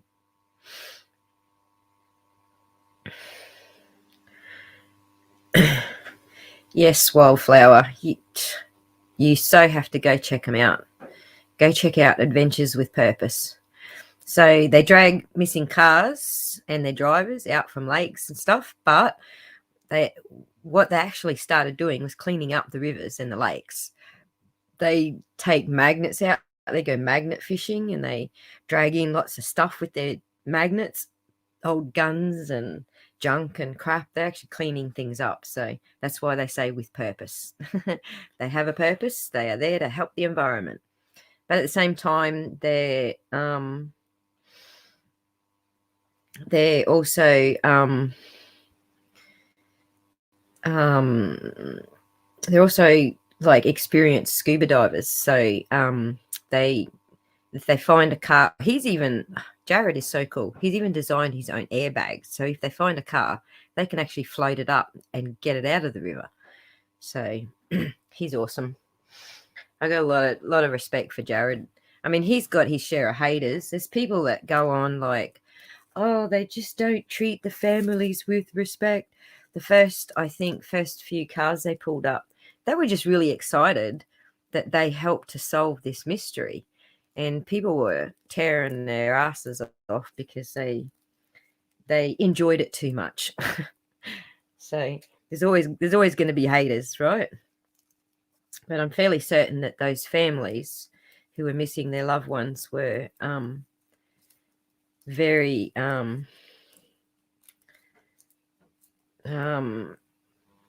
very relieved that their loved ones were found, regardless of how Jared felt about doing it.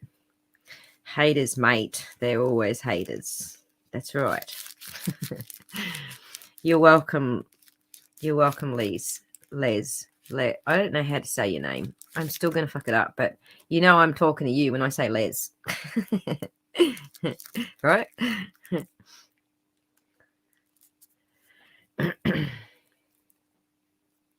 Yes, it is nice that we found each other. It is bloody awesome. Bloody awesome. And I will be seeing most of you guys over in Bart's chat, because I like his crowd too. His crowd seem nice. I mean, you know, some of the haters are a little bit hard to deal with, but I can ignore that because Bart's very polite and respectful. So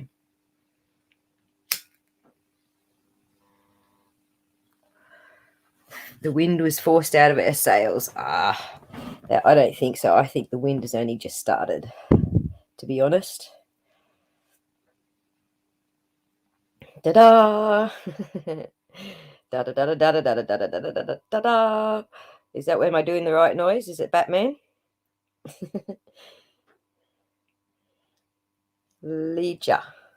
Liz. I still can't say it. Lisja. Leslie. It looks like Leslie to me with a J. I'm sorry.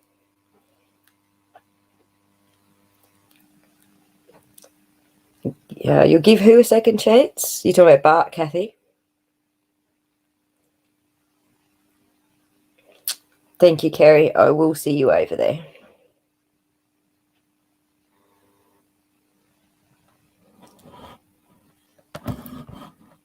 Who you giving a second chance, Kathy? Sorry, I missed who you weren't giving the first chance to. Which straight over my head.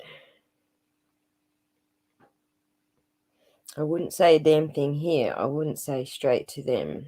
Facts. Facts. Yeah, Liz is pronounced the best. Liz. Okay, Liz. Gotcha. Gotcha, Kathy. Yeah. Like I said, he's not on the same page as me, but what I like about him is he's respectful about it, What I do recommend on Bart's channel is the video about Don's car and the phone, the cell phone. Go and give those a look see, because he's absolutely right. Those are Don's alibis. If those don't match what Don told the police, then he's in deep shit. If those do match what he told the police, and they do match what his bosses have said, because his boss gave him the alibi, then everything's all good.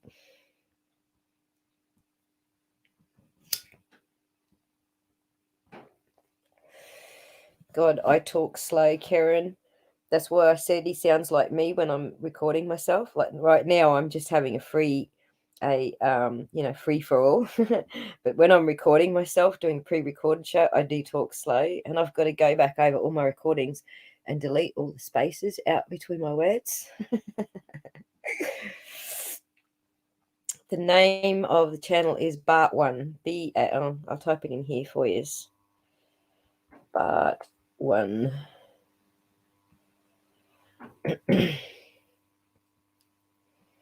I'm fairly certain if the conversation that we had today, that if we had that same conversation in person, I would have been like, how I was describing earlier, the Aspie thing. I don't realize when someone's upset with me until they're already screaming in my face. It would have been one of those. So having a text conversation saved me. So we're all good now. He understands I wasn't trying to insult him, but I was just putting a point across. So no, Karen, I'm not slow right now, because we're having a free sort of conversation back and forth. Whereas when I'm trying to record like a video, it's all slow-mo. I was even thinking, after I got all the gaps deleted, I was actually going to go and speed it up by about 20%, just so I wasn't talking so slow. But yeah, I heard some of Bart's earlier videos, and I heard that was when I was saying I actually thought he sounded like the male version of me, because he was doing the same thing. He was slowing down on the same sort of things as I would.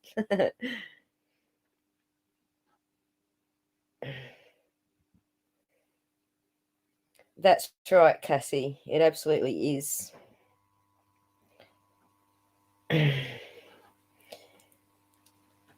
is, and that's why I think that they'd have picked Don up already by now.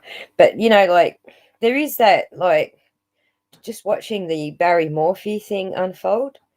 They had that data. They had him doing the bin bloody runs, but it wasn't enough to arrest him on. So, that's still, there's still an opening there. But what Don has that Barry doesn't is that Don's boss has said, yeah, he was here all day, and his workmates, his co-workers have also verified that he was there all day. So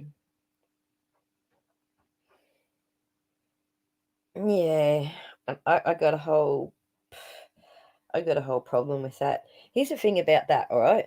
Just because not everybody in the chat right now is American. Ex post facto laws. Okay, these are laws that are retrospective or retroactive. Okay, so crimes that happened in the 70s have different laws in 2021, and can't be retroactive, as in dating back to the 70s. So if you robbed a bank in 70s and it was only a misdemeanor, and then 2021 they made it life in prison, then that can't be retroactive to the 70s when you robbed the bank, if that makes sense. So this is totally aside of double jeopardy, obviously. But in Australia, the Australian Parliament is the People's Parliament, and that's who gets the last say in Australia. So we do have retroactive laws, especially with this SA stuff. We do in Australia. However, America doesn't. Ex post facto laws are expressly forbidden by the United States Constitution in Article 1, Section 9, Clause 3, with respect to federal laws, and Article 1, Section 10, with respect to state laws. And it's also prohibited by Article 7 of the European Convention on Human Rights, Article 15-1 of the International Covenant of Civil and Political Rights, and that's the United Nations one, and an Article 9 of the American Convention on Human Rights. And so retroactive laws in California were slapped down by the Supreme Court for this SA stuff. And it stinks. I know it stinks. And I bet you all wish you had a people's parliament like we do. But sometimes a people's parliament sucks, and that's why Matt's not in Australia. Right, Matt? I wasn't trying to put words in your mouth. I just thought you'd find that funny.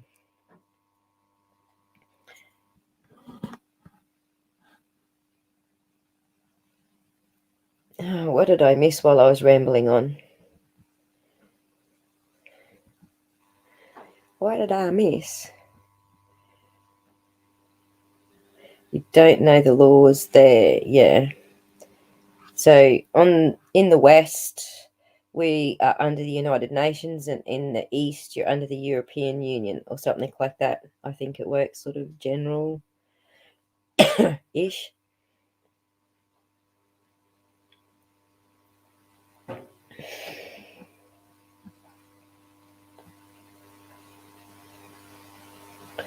You think that, Rebel? Well, what I think about the Chad Daybell situation is the same thing. If there was something against Don, and then what Chris had was hot to trot, I think they would try to get Don off the streets and do what they did to Laurie and just lock her up for neglect or whatever. So they got her off the streets. They suspected she might be involved in several murders, so they got her off the streets by what was it? She failed to report to the courts in time on the welfare of the kids. So they tossed her in jail, and that got her off the streets. So if there actually is if there is a way to get Don off the streets, I'm sure they would have done it if they thought at all he was guilty of something. Oh, gee dog, I know. It's terrible. Totally terrible.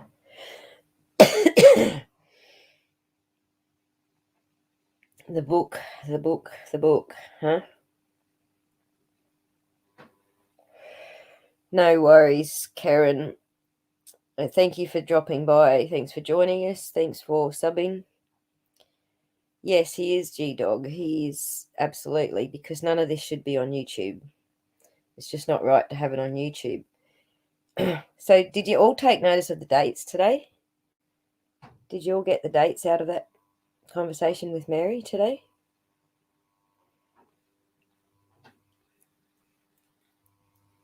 Mary said the dates were 1971 to 1976, which means Don was 7 years old in 1971. And if if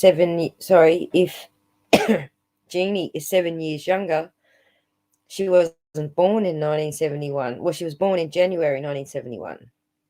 She wasn't 5 in 1971. She was 5 in 1976 when Mary says the end date is But Jeannie wasn't. And Jeannie's not actually her real name, by the way. I found her name today. I ain't telling you what her name is because I ain't doxing her. But I found her records, and I know she was born in 1971, January 1971. It doesn't work out, does it, Wallflower? The dates are all wrong.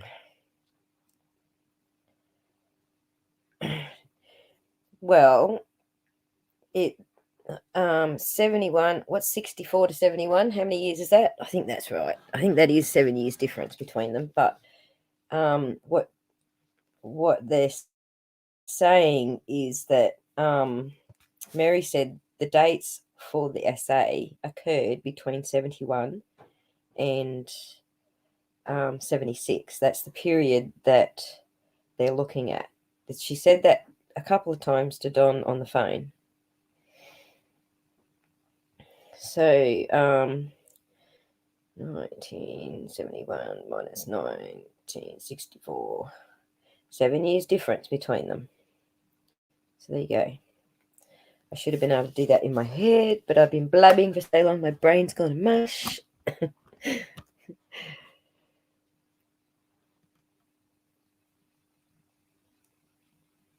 Technically only 1 month older than Don. That's correct, Rebel. That is exactly correct. I found Mary's record too. So it's 7 years between them. And Mary says the dates that the abuse started were 71 to 76, but Jeannie wasn't born until 71. So there is something wrong with the numbers there. Now, one of the things I was thinking was maybe Mary's only speaking for herself. What she says happened to her happened between 71 and 76.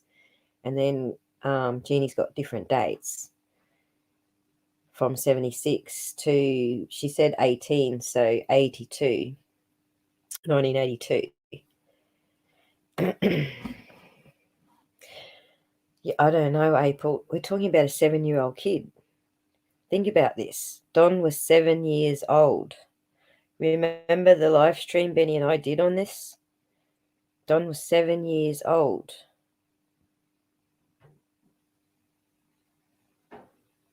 That's right, Cassie. That's what we need to explore. Exactly, Cassie. It doesn't mean that you're not a sympathizer or whatever. It just means that 7 years old, for fuck's sake.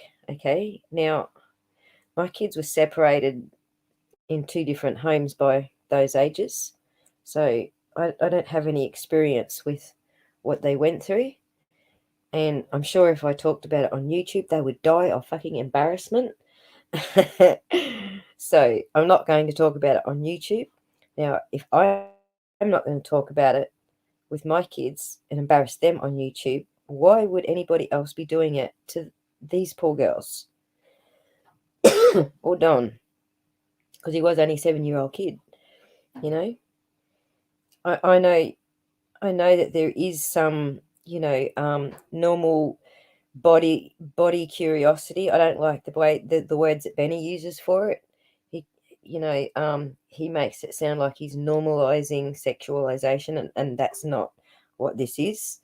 There is just a certain age, which, as you saw in that video that Benny and I did on that, there's just a certain age where kids get curious about their body and why they've got a certain thing and the other sibling hasn't. And that's right, Les. It makes me sick too, and I'm a survivor as well. So I'm actually one of the lucky survivors because I got out of it before things progressed beyond grooming. And my daughter's a lucky survivor too because she got out before that stage. But that was different because that was adults. That was adults fiddling with kids. Okay, that's different. We're talking about a 7-year-old child.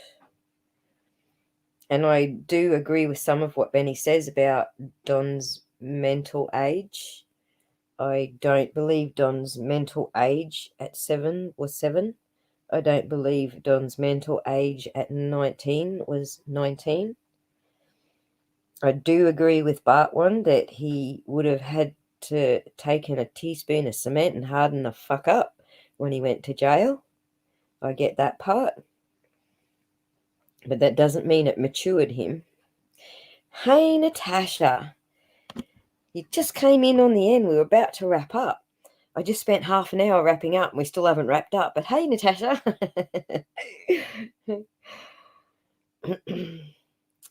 My ex at 8 was taken. Oh, dear, Cassie.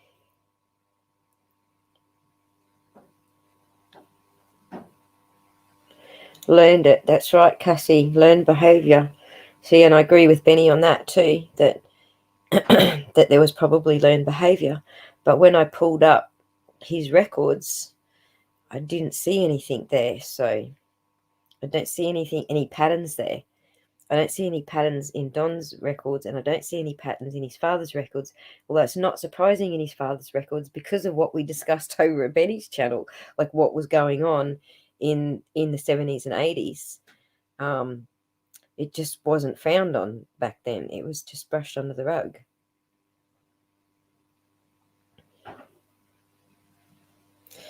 Don told her what's good by God on that call. I said, wow. I'm not sure I follow what you mean, Rebel. It's possible. It's possible, Wildflower, but I'm still thinking. Oh, on you, Natasha. There's a bit of boring sort of segment in the middle. We just talked about chalks and eggs. But yeah, do that. No, I don't see any pattern in Don's behaviour, but I don't know about his dad. I really can't say. Just because it's not there in Dad's records doesn't really mean much, because they didn't start digitising this stuff until, the sort of 80s, late 80s. So, yeah, first cousin. I'm not sure if it's a first cousin. I'm still researching that, Rebel. I'm not certain about that, but yeah, there's a bit of that going on. Now, here's a really good video for you all to go and watch.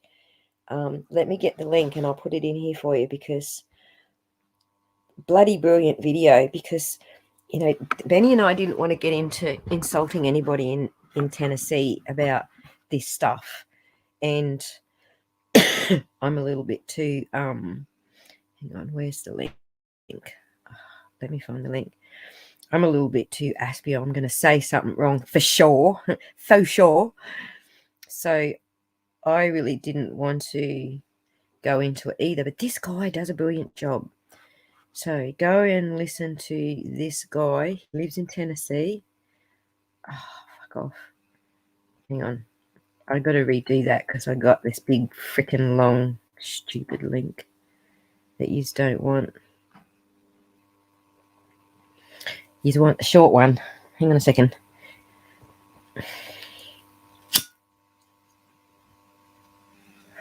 Okay, this guy is bloody brilliant, because he tells you what that part of Tennessee is like, okay, with the interracial marriages and how it got that way, or how it is that way. And he also tells you what the hollows are. So you've heard people talking about the hollows, right? I didn't know what the hollows were, but he actually does this, like, he does this very in-depth, like he pulls up Google and on the map and shows you what the hollows are and what that actually means in Tennessee. I'm sure it's not just Tennessee, but in that part of Tennessee, because that's where he's from, is what he was talking about. So there's the link. Go watch that video there. Very educational. Benny has ups and downs all day, every day, but I think he's good. There's things that he finds very difficult to deal with where his own biases are concerned. And I kind of feel like I help him with that stuff. He goes off on a tangent and his bias gets in the way. Like he's a God-fearing man. And so some of that bias gets in the way, and he does stray off course a little bit. But the first person he comes to talk to about it is me, and I just slap his nose west again. That's not really true. We have a talk about it, and we work out what his bias is, and if it's his bias that's operating, and if it is his bias, then we just talk it out until he's fine. He's good. He knows it's his bias. See, the thing is, you don't have to delete your bias. Okay, you don't have to chuck it off a cliff and have it self-delete itself. That's not the point. The point is recognizing it. You can have the bias. You can have that bias. You can go, whoa, this part doesn't fit with my religion and I can't move past it. That's fine. Have that bias. But when you're doing true crime, you need to leave that bias off the YouTube. You know, you've got to leave your bias at the door. So yeah, I'm sure Benny could do a good hour and a half stream yelling about his biases, because he's got them and I've got them. We've all got them. The trick is leaving the bias at the door.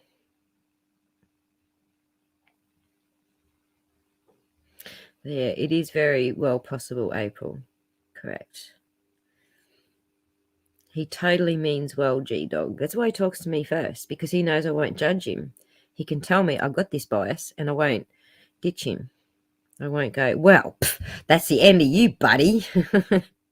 That doesn't happen. He often says that it's like talking to himself when he rings me. I think that's funny. But yeah, we talk it out. That's what we do. We talk it out. Here's a bias. Fine. Tell me your bias. Hit me with it. What's up? What doesn't fit right? What doesn't sit right for you, Benny? And he'll tell me, and then I'll hear him out, and I'll go, okay, well, you're allowed to have that bias, but it doesn't mean that bias is the make or break thing about this case. It's not the make or break thing. It might be the make or break thing about whether you are going to get further involved in the case, but it's not the make or break thing about the guilt or innocence in the case. Therapy. If you could call it therapy, because I just yell at him like he yells at me. What the fuck you mean, Benny?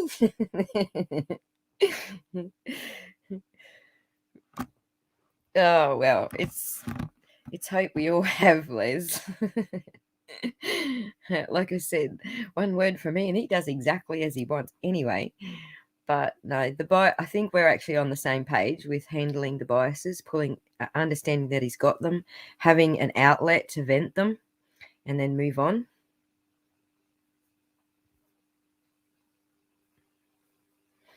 Definitely pulling himself up. That's right.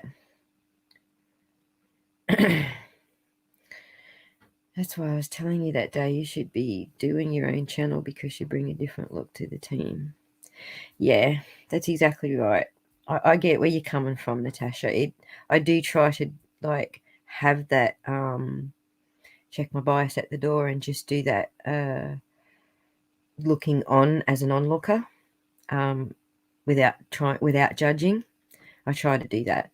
And I can tell you where that comes from. It comes from having kids on the spectrum and grandkids on the spectrum, because you want to fucking slap them, but you can't. And that's like Benny. I want to fucking slap him, but I can't. Yes, I see Candace is broken too. I would be shocked too. Absolutely, G-Dog. I'm still going on Benny's channel when Benny wants me to, but he likes to drive his own bus sometimes. There was a couple of weeks there where I wasn't on his channel. He's still driving his own bus, so and he'll probably appear on my channel too. Like, I'm not going to be putting out daily excuse me, I'm not putting out daily stuff. I might probably do once a month, just because I've got so much on with the grandkids and the renovation and all this sort of stuff. So I might be, a bunch of stuff once a month. But Benny's a daily, 3 times a day kind of he'll always have that audience because he does the 3 times a day stuff. So we're certainly not going to be in competition with each other. He actually said to me today, because he was having a hard time with a bias today, he said, like, I'm just so ready to just hang up my YouTube and come over and hang out on yours. I was like, no, dude, you can't do that. It's not that I don't want him over here. I'm quite happy to have him over here. But he's a different, he brings a different perspective to it, as do I. You know, we both have 2 different perspectives. So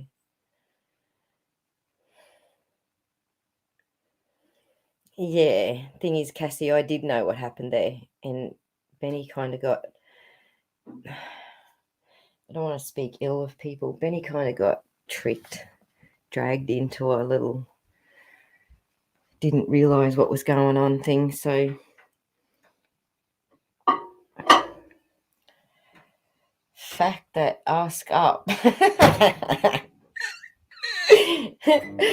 You fact that ask up. Yeah, I like it. Oh my god, I'm never going to remember it when we're actually in a chat, but I'm going to try and remember that, Rebel. Fact that ask up. Yeah, he's a good communicator. He's a great communicator. And he has a whole other way of looking at things, you know. So it's very difficult for me sometimes to not pull him up just because it's different to what I'm thinking. You know, Benny and I bouncing this off each other all the time, realizing that we can not agree with each other or have a different way of seeing things, and not end up enemies. We're bouncing this off each other all the time. It's like, it's good. It's healthy. I got to remember that. Seriously. Fact that ask up. I feel ya. Yes, she's on a roll, eh? Lizzie was cracking me up in the game the other night. And then she was all like, oh, I'm sorry, I didn't mean to wreck your game. I was like, no, you didn't wreck the game. You made the game. You made it fun. So sometimes the fun stuff gets missed out because we're on serious topics. So yeah, Rebel, let us know when you're done it, because I hope you're serious. We won't leak it. I hope you're serious, because I'm going to go over there and smash that sub button. And you can have me and Benny on as guests. How's that? We'll come on and entertain you. Yeah, I like Lizzie too, Kathy. The clan leader. The green clan leader. Yeah, Lizzie's cool. She gets when she gets on a rant, she gets on a rant. And I can't even say it's a bad thing because I do it too. But what I like is that she's ranting at the right people. Hoorah! At the right people.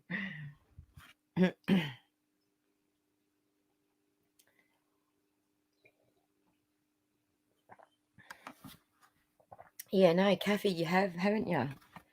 You were my first sub. You were my first comment in my comment section, whatever you call it.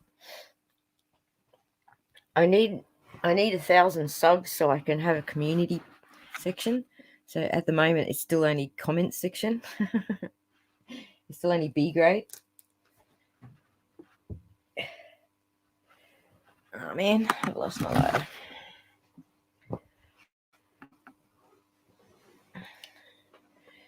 Yeah, she's straight up. I like Lizzie. I think oops, she's got Benny's energy, but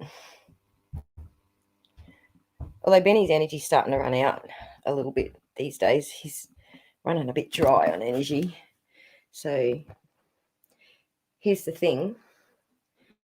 It's getting close to that day, You know, the day we're talking about, April, G-Dog, Kathy. It's getting close to that day.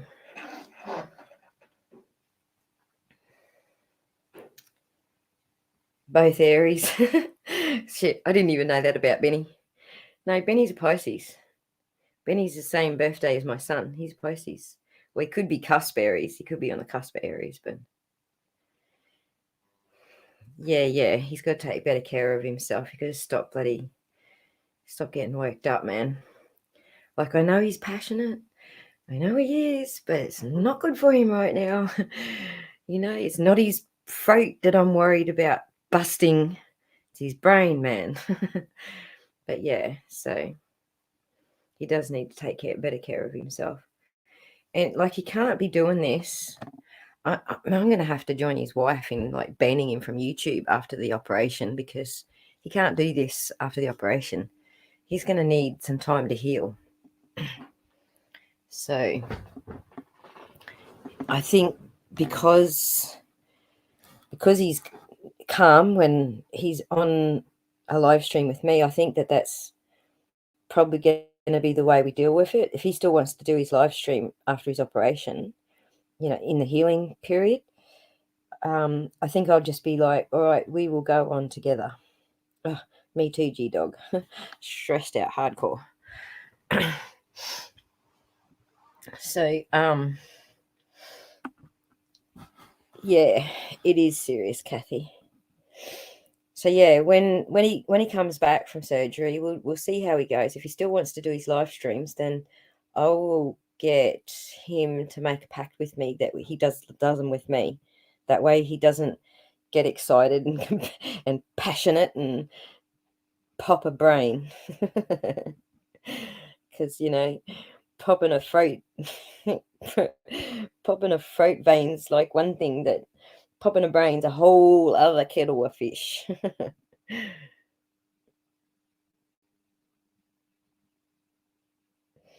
What about the comments? What are you talking about, Rebel? Or are you asking us? I love today when she told Don B, stop, you're surrounded. I pissed my pants. Oh, okay. I'll follow you now.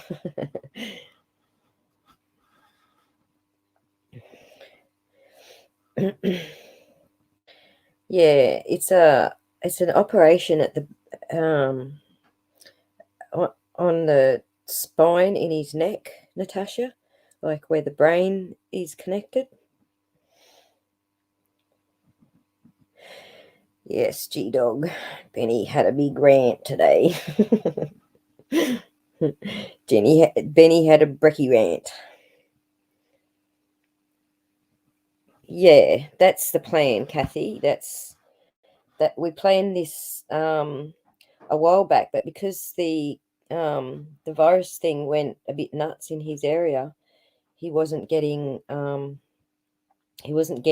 move forward in the appointment. They didn't want to do that sort of operation in that sort of COVID environment. So it's all been held off and held off and held off, but it looks like moving forward now.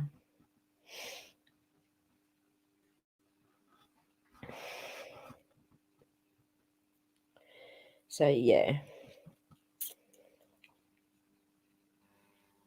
Who are you welcoming? Did I miss something?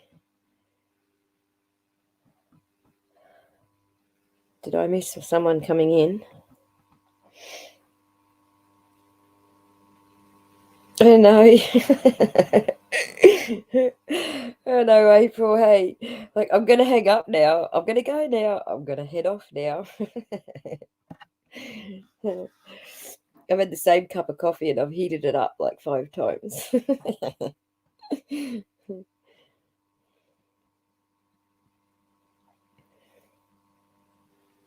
Uh-huh. Oh, G-Dog, serious? I'm sure he would if he could. I really do.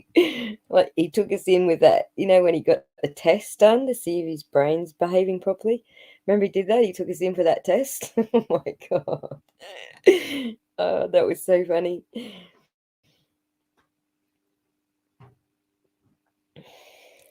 Yeah, Kathy, I just sat here and watched some videos on what's got to be done with my teeth, and I just freaked the fuck out. I'm like, no, I'll just have dentures, thanks. I shouldn't have watched. I shouldn't have watched what they do. It was so hardcore. I shouldn't have watched the operation. I should have just like not looked and let it be a surprise.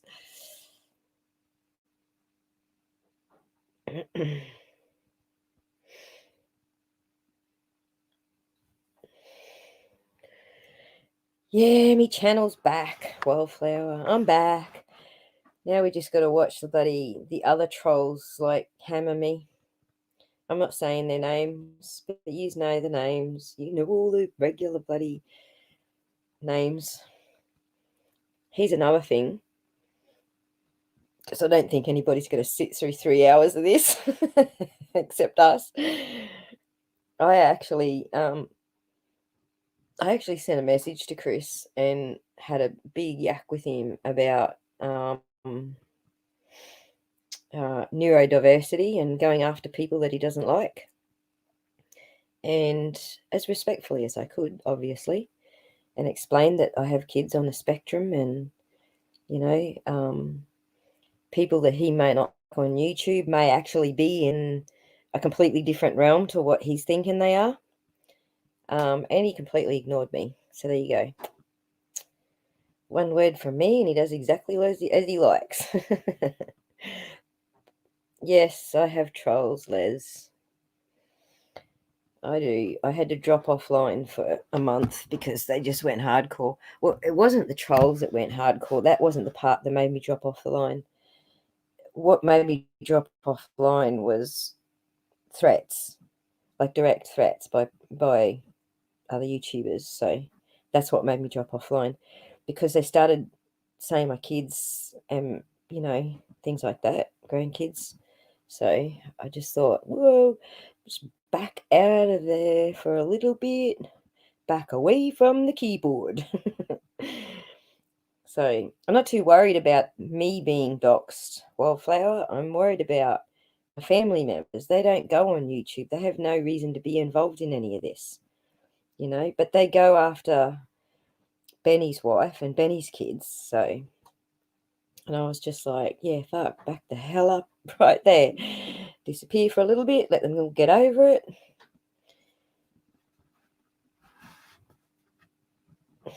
No worries, Les. For those who said the hell yeah, I will definitely go and chase up your channel links and put you into the mod section. So next time you come back, you will have you'll have the wrench, or in Australia we call it a spanner.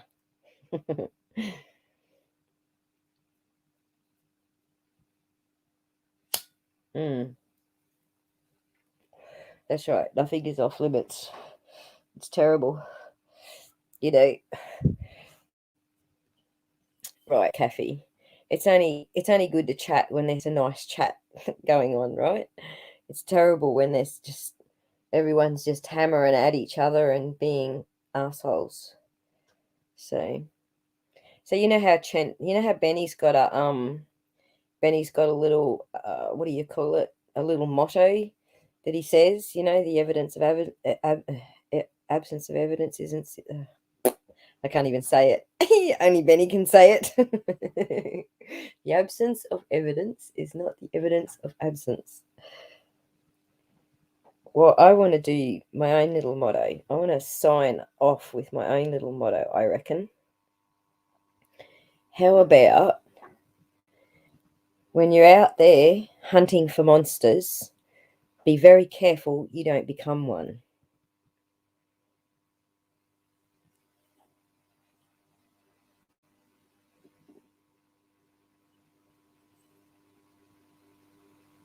Something with absence, Liz.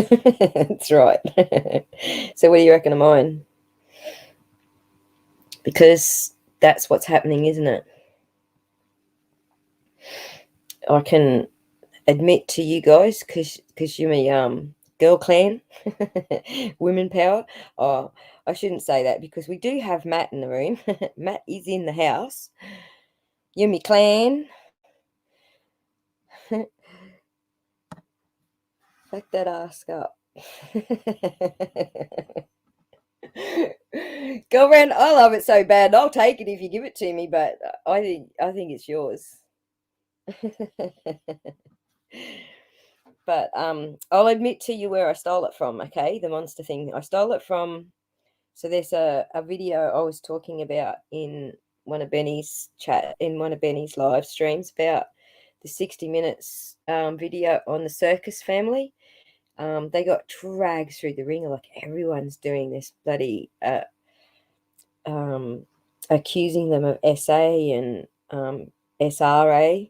So but it turns out they're innocent. There ended up being no evidence whatsoever, and it's one of the things that their defense lawyer says in that video. He's saying it about the prosecutor who went after them, the public prosecutor who went after the circus family. He said to that prosecutor on this show, addressing that prosecutor, yeah, if you're going to go after monsters, be careful you don't become one. So I do like it. Fact yes or fact no? Fact yes. My mum's always like against swearing. You have, Matt. That's awesome. My mum was always against swearing, but she would say facts. What the facts? So yeah. Back that fact ask. Oh, I still love it. It doesn't matter how many times I say it. I still love it, Rebel. It's good. It's gold. I'm going to have to just write it here on my screen. I will close out with back that fact ask. Oh my God, it's hard to say as Benny's. Or is it just because I'm tired? It's probably just because I'm tired. Fact that ask up as my intro, you reckon? I know. If Rebel wants to do a channel on it, I'll leave it for her. What the cuss?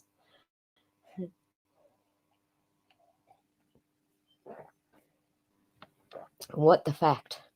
Yeah, I reckon Rebel's actually on a roll here. You're all on a roll here.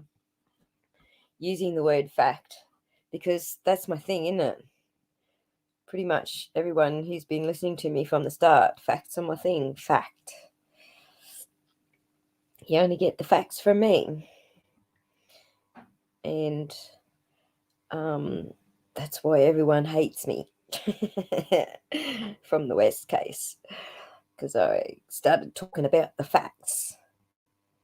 I mean, get this. I did a live stream with, who was it that I did the live stream with? I did it for, actually, I did a pre-recorded stream for Benny's channel on, everyone's going on, here, child trafficking. It's in every bloody comment, child trafficking. I was getting sick of hearing it. So I went to California and I pulled up all the stats and I blew their child trafficking rubbish out of the water. Factress. Keep the monsters out. We're still going. Fact that shit up. Hey, good one, Cassie. No, not the facts. Yes, I did. Wildflower, I pulled the facts out. Fact that shit up. It is. It is a good one. I'm all about facts over fiction. The petition got me going a while back. Brain pumping, birthed. Yeah, it is gold. Fact that ask up. I like big butts and I cannot lie. That's what it reminded me of. I don't know why. That's what it reminded me of.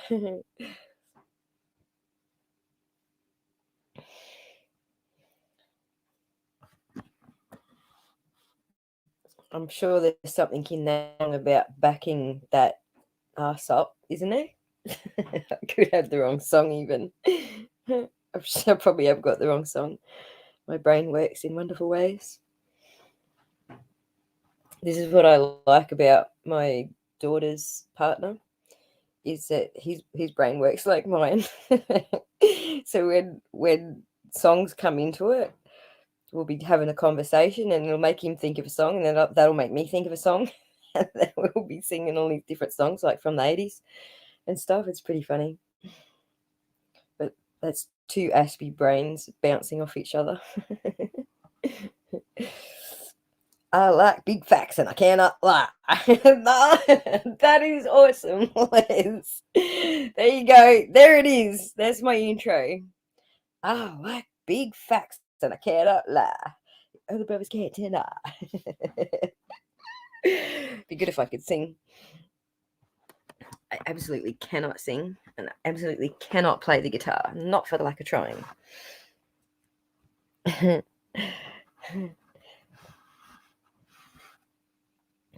I like it a lot.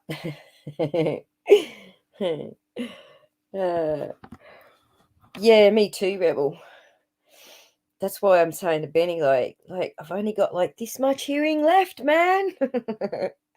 There's a little tiny little bit left, and that's it. I'll be totally deaf after that.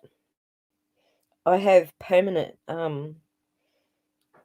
what's it called? Ringing in the ears. I forget what it's called for some reason. It just fell off my tongue. But yeah, I was going to say tinea. It's not tinea, is it? What is it? When your ears ring, what's that called? Tinnitus. Thank you, Rebel. Yeah, it's not tinea, hey. Tinnitus. That's the sucker. I have that permanently. And it's one of the reasons I don't do sleepovers at my grandkids anymore. Yeah, sucks, hey, Matt. Like, full sucks, man. The reason I won't sleep over at my grandkids, because, they all go to bed and it's quiet. So all I can hear is my own ears going, it's terrible. I don't mind doing overnighters at my cousin's house in Vegas, because Brisbane's just always traffic, like constant traffic all night. So I can't hear the ringing in my ears so much. But once my grandkids go to bed and the mum and dad hit the sack, oh my gosh, it's so bad. It's too bad when it's quiet.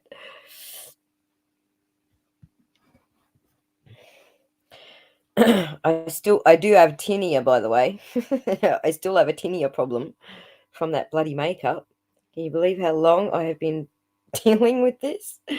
One little on my face, and I'm 3 months dealing with tinea from it. Angels with a message, is it? Well, I wish they'd fucking hurry up and finish the message, because it's been going for a while. It's a very long message, Kathy. Yes, Wildflower. My makeup, I had it stored here for like 10 years and didn't use it. That's how often I wear makeup. And Benny's like, come on a podcast with me. So I wiped a bit of makeup on my cheek and I could smell it was like bad smell. So I quickly washed it all off again. And then about a week later, I got a fungus on my face. And I've been scratching it while I'm asleep. So I finally fixed up the face. Now I've got it on my leg. And I've been scratching that while I'm asleep. And I finally got that fixed up. Now it's on my shoulder. It's fucking moving everywhere. When they said that shit's contagious, they were not kidding. Well, Cassie, don't use old makeup. This is my warning to you, because this is how I learned. I'm learning the hard way. It's bullshit, man. It's bullshit. Change your brushes and your sponges out regular, and don't keep your foundation for any longer than, I'm pretty sure they've got expiry dates on them. But here, I'll have a look. I just bought a new one, so I'll tell you if they've got expiry dates on them. And if they haven't, I'm going to write a letter. I'm going to complain to management. I'll do a video on it and yell their heads off. Where is it? Come out, wherever you are.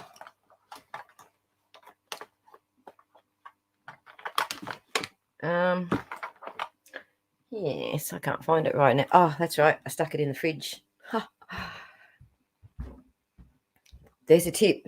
Stick your foundation in the fridge because the fungus likes warm environment.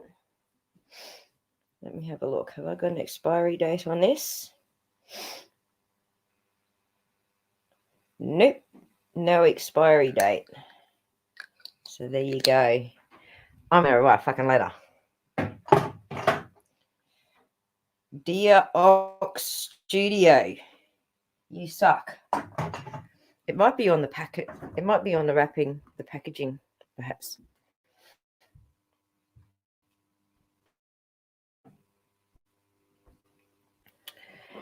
Well, there you go, Cassie. I don't recommend you use it. They go off, and then you'll be like me, like a whole month and a half now with this bloody fungus moving in different patches around my body. I can show you this picture. Like, you guys are going to freak out what it did to my face. I'm all good now. I'm cleared up, but I'm going to show you the picture. Like, this is fucking hectic, man. I don't know. Are we getting too personal now? Do you really want to see my fungus?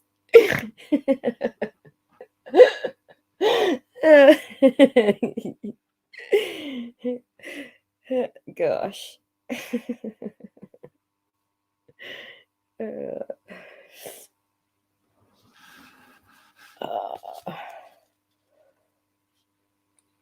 You know what? It's on my phone. Who am I going to send my fungus to so I can put it on the screen?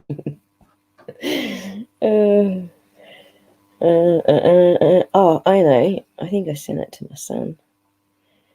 Let me see. I'll put the fungus on the screen and show you. It's just hectic as, man. Like, because I've been catching the other ones sooner, they're not getting this bad.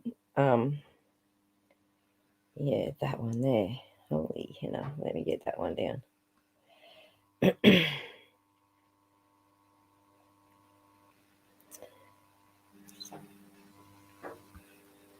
Save it to downloads. Is that what we do?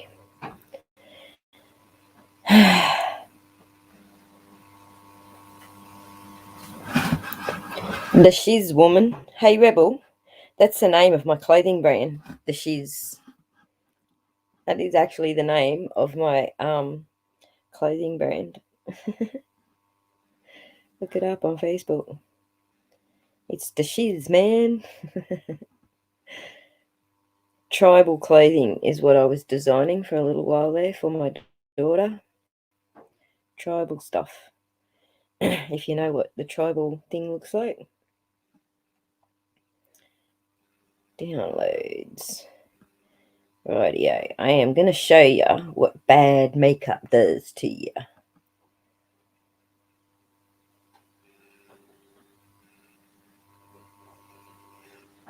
To your face. Close your eyes, Matt. You do not want to see this, buddy.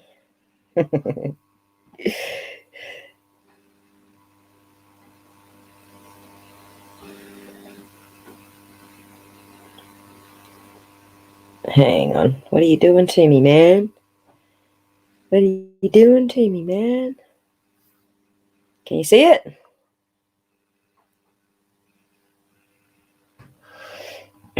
That's like, I didn't even get much on my face. I just put a finger swipe there of the foundation and it smelled bad, so I wiped it back off again.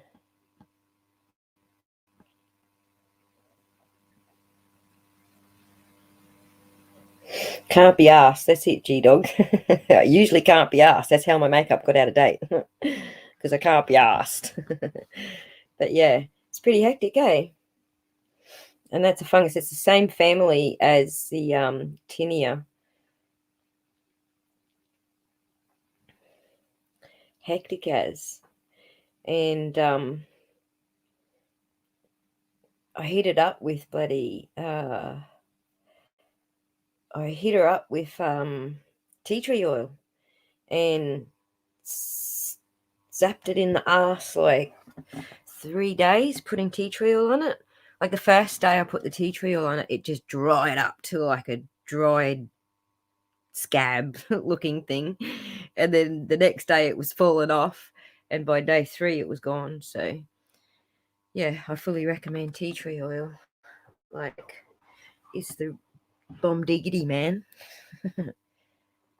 Basil and tea tree oil. Yeah, well, I don't have any of that stuff, darling. But I mean, antiseptic cream's a bit of overkill because tea tree oil is actually antiseptic as well as antifungal.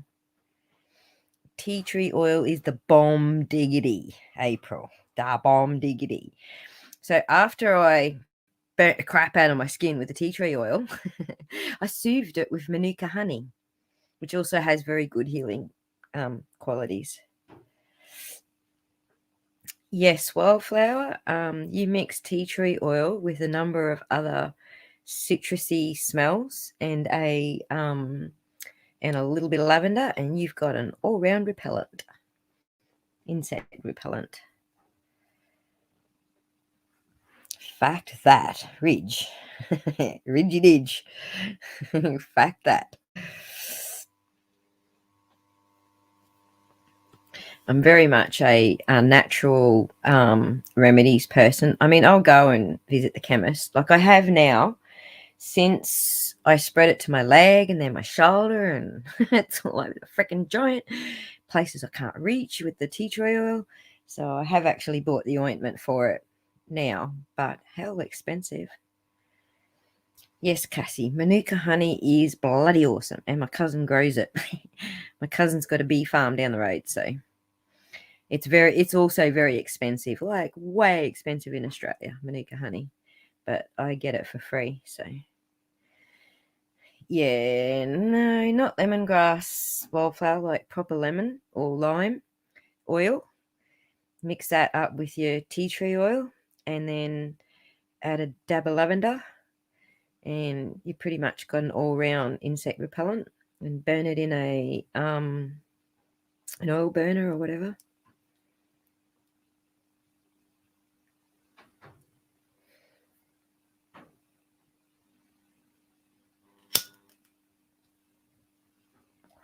All right, we're going on 3 hours now. That's funny. My first live stream. I'm still happy to sit here and talk longer, but I do have to get up and go visit my grandbabies tomorrow. So I really have to get off here so that I can get tired, because I am not getting tired sitting here talking about fungus and chicken eggs, and it's been fun. But free COVID tests at home? Nah, I don't think there are any free COVID tests at home. Although you guys, I do believe, G-Dog, that America is actually working on those.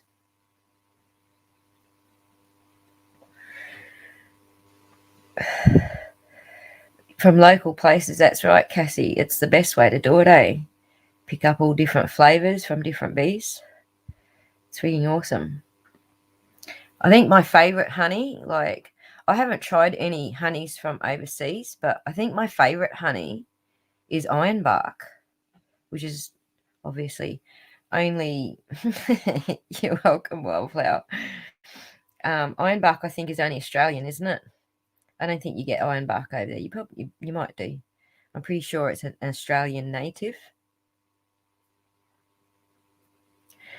Ah, okay, there you go. Ironbark's my favoritist. No worries, April.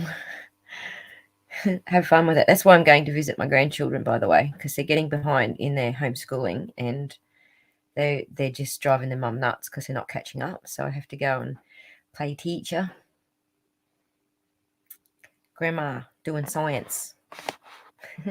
High school science. Yee.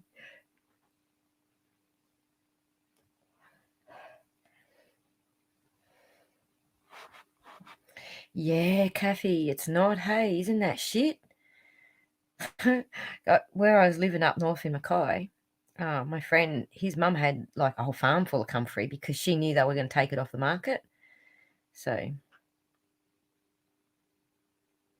Yeah, Rebel. I got off here 2 hours ago. I just haven't left yet either.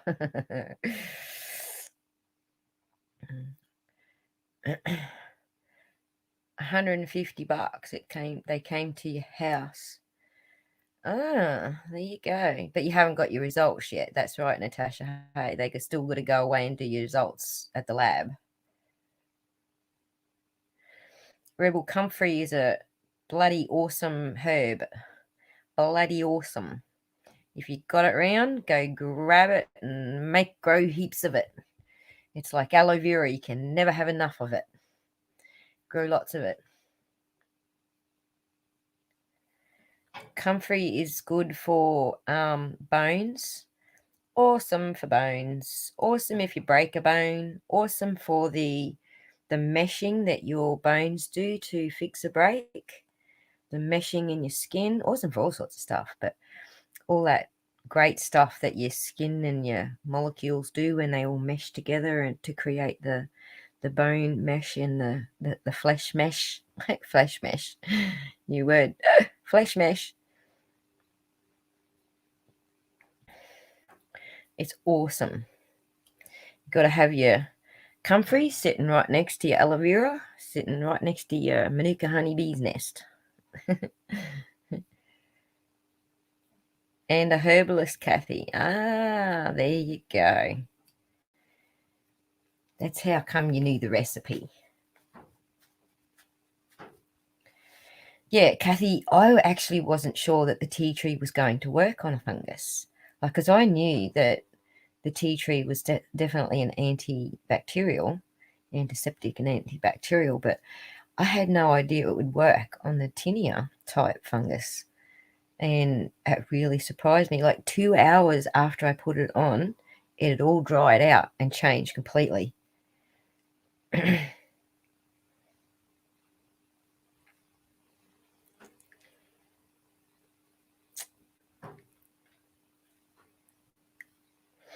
The next day, Natasha, that's getting super duper fast. I'd just rather do the test at home by myself, like pee in a jar. If it turns purple, you're good. I don't want to have to do this whole going through the rigmarole with the labs and shit. I'm pretty sure we're still using labs and shit, aren't we? I'm not sure because, like, I kind of fell out of touch with what everyone's doing with that shit because I don't live in the city. Everyone in the city is shitting themselves because we've got this new variant just running amok. What did Rebel go to college for? Think about it. Rebel. Writing? Journalism? Coming up with some good words. I reckon it's journalism.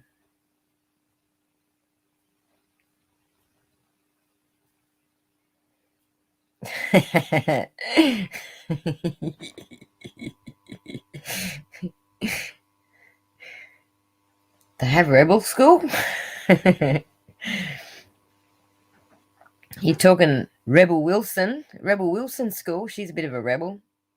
I like Rebel Wilson.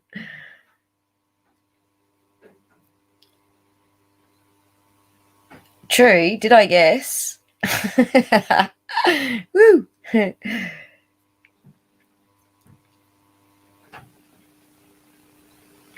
But for funeral, so you write funeral services. Huh. There you go. Well, when I need a funeral service written, I'll get hold of you.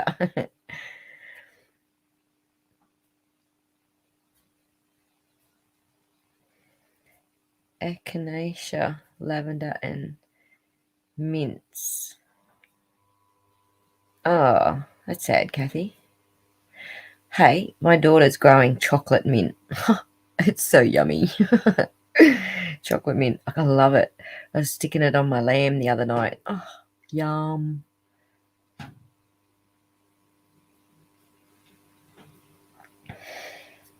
Oh, okay, I got you. Mortician, not just writing services, but actual mortician.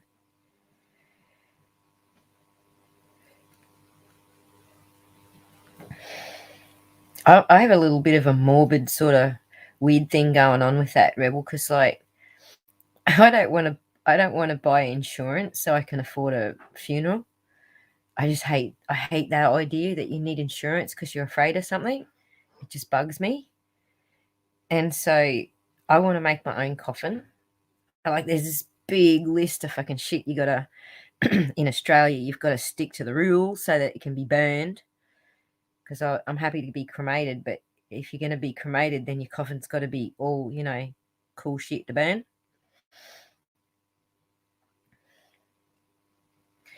No worries, G-Dog. You enjoy your food, love. Yes, I have a morbid curiosity. You'll stuff me for free. Well, it's funny that you should say that because the kids said, can we not burn your coffin and just stick it in the corner and put some shells in it? Well, if you could stuff me. And here's another funny thing. My son asked me when he dies, would I have him skinned and keep his skin on my wall? Because he's like got tattoos and shit, all his own artwork. So, but yeah, you'll stuff me for free, eh?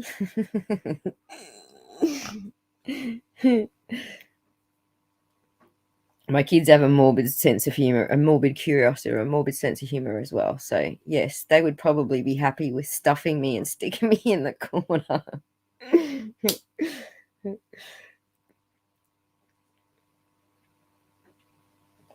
Hang me on the wall next to my son.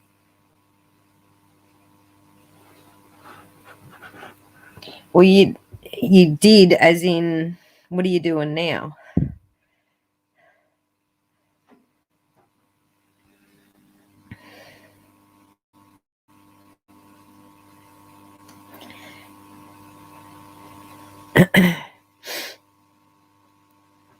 Yeah, cremation does seem the trend, Kathy.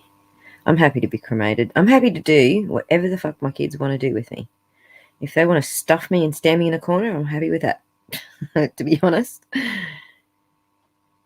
Next to the dealers. Seriously, I don't care what the kids want to do with me. It's their choice because for them, presuming, they outlive me, I'm pretty sure they will because, they're healthier than me, but presuming they outlive me, the funeral and all that hubbub and everything that goes with it, it's for them. It's not for me. It's for them. So whatever they want to do with me, I'm cool with that. If they want to feed me to the fish, I'm cool with that.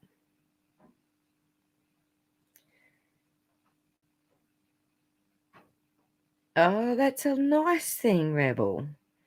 That's a lovely thing. Yeah, because open casket is always better. But yeah, that's a lovely thing that you do.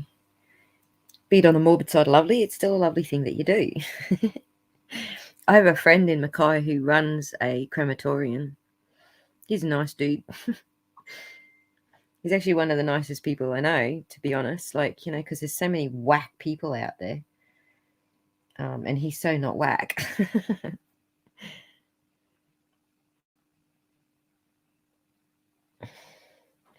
Oh, Benny just woke up.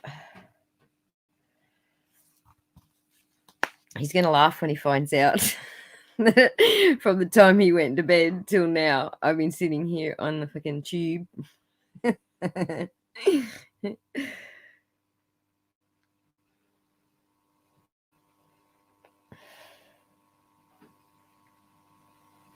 Yes, Les. They are funny. That's what I meant by fed to the fishes.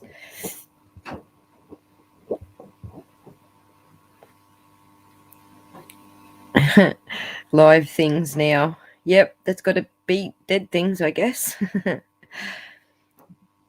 So, Rebel, let me go with the morbid curiosity. Do you smell the body, or are they already embalmed or something by the time you get them?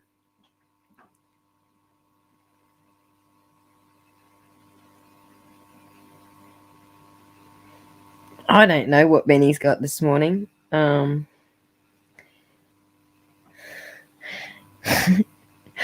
on, I'll tell him that we're over here.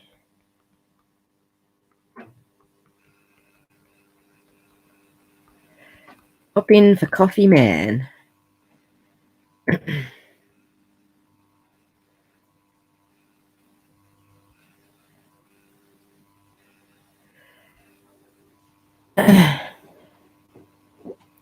Sorry, I got sidetracked. Did you answer me? Many different scenarios. All right, well, the reason that I was asking about the smell thing is because they say once you smell it, you can't unsmell it. Like it's a smell unto itself. You know, like I had a mouse get stuck in my air conditioner once, and holy Hannah, like that's a smell that gets stuck up your nose. And so from what my nurse and doctor friends tell me, it's one of those smells that gets stuck up your nose and it never leaves. And so that's why I was asking, morbid curiosity. True. I thought you were going to say that. I thought you was going to say that.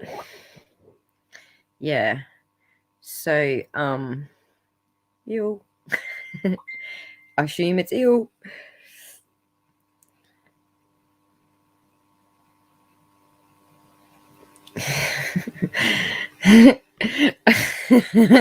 I'm not going to tell you what Benny said he was going to do.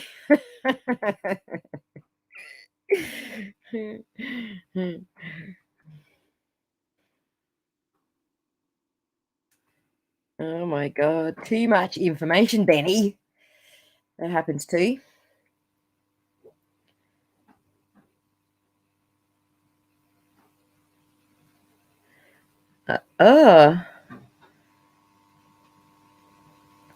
From what do you call it?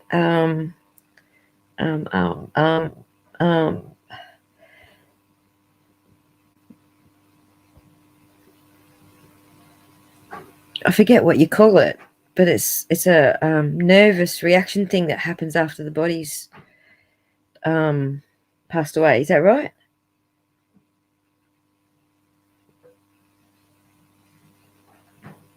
Yes, Karen. Isn't that funny? 4 hours later.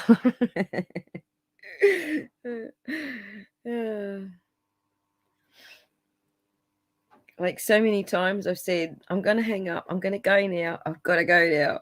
I really do have to sleep at some stage so I can teach science tomorrow. But so many interesting things to talk about.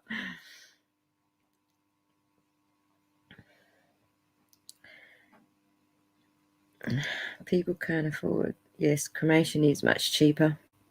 Because then you don't need a fancy casket. You can just buy a cardboard box, right?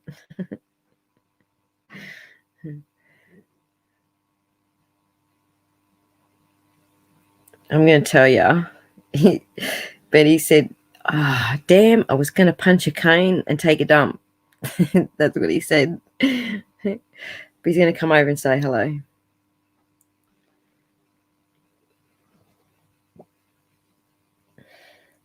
Yeah, I reckon I'll be happy with the river or a tree. Peekaboo. There's Benny. Hey, Benny.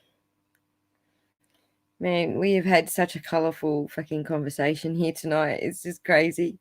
I'm pretty sure you don't want to sit through 3.5 hours of us all sitting here yakking away about nothing.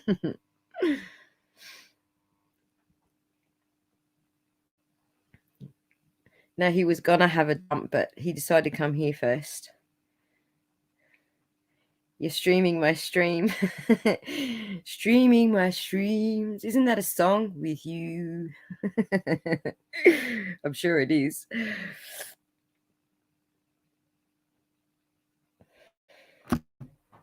We've come up with some good material here, Benny. We've decided that we've been sitting here thinking of, how you've got the fuck you mean type sort of thingo. Yeah. So we're going to go with back the fact. I have to get Rebel to type it again because I can't remember it already. Type it again, Rebel. I forgot. Damn it. Back the fact ask up. Back the fact ask up. Did I get it right?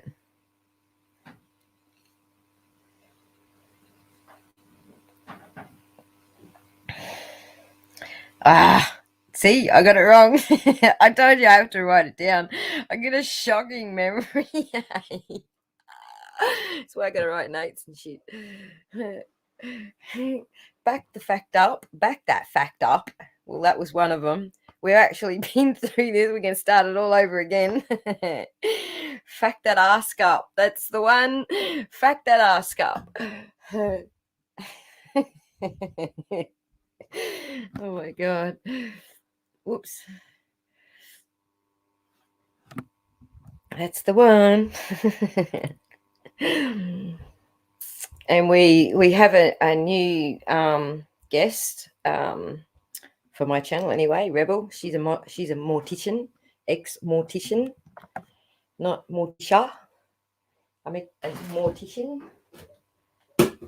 Like, I'm getting so tongue-tied now. Hey, that's a very sure sign of you should have been in bed 2 hours ago, Aussie.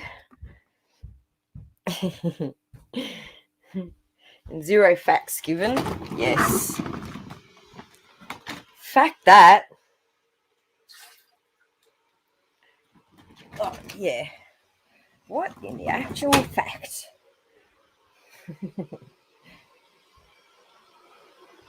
I like big facts and I cannot lie.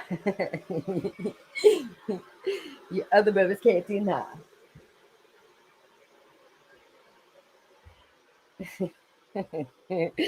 No, well, Benny just got here, Wildflower, so I've got to give him at least, another 10 minutes. And then he'll be ready to climb on the loo or off the loo.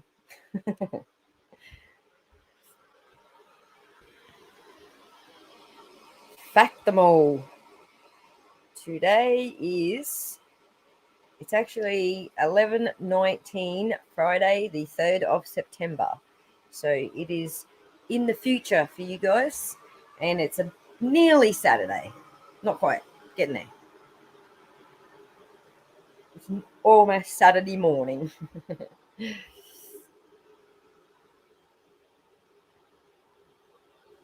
I've had a blast too, Rebel. It's been quite the colourful conversations. It's been quite the fun.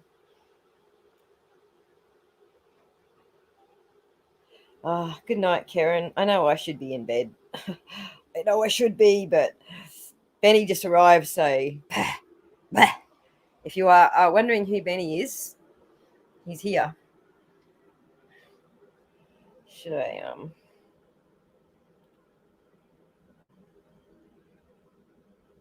invite Benny?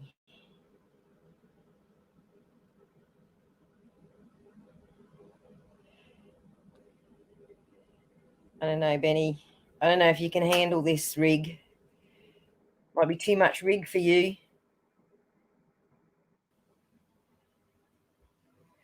Come up and talk to me about this bloody ruckus getting to you. Come and offload on us. It's not all women. I was going to say on us women, but it's not all women because Matty is actually still here listening to us. Fuck knows why, but he's still here listening to us from Vietnam. No worries, Cassie. See ya. Yeah, Benny. I need to mod these chicks and I don't know how to do it, man. I have worked out how to do it. I just can't do it from StreamYard.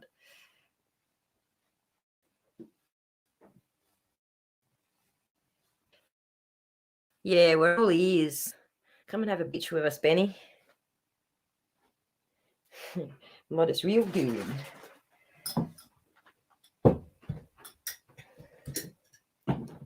Hello. I don't know where he is, to be honest.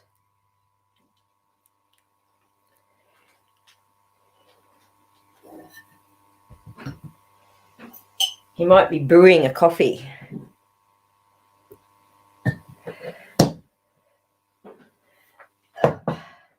So, Benny, I actually came on here to do a quick 5-minute test, and 3 hours and 34 minutes later, we're still here.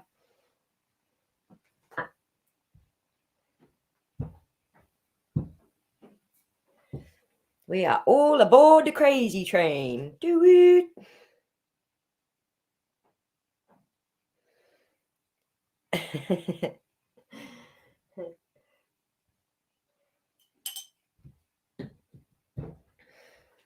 Come on, Benny, don't be shy.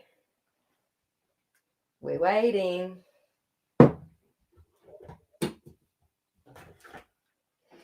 I'm even making a fresh coffee for you, mate.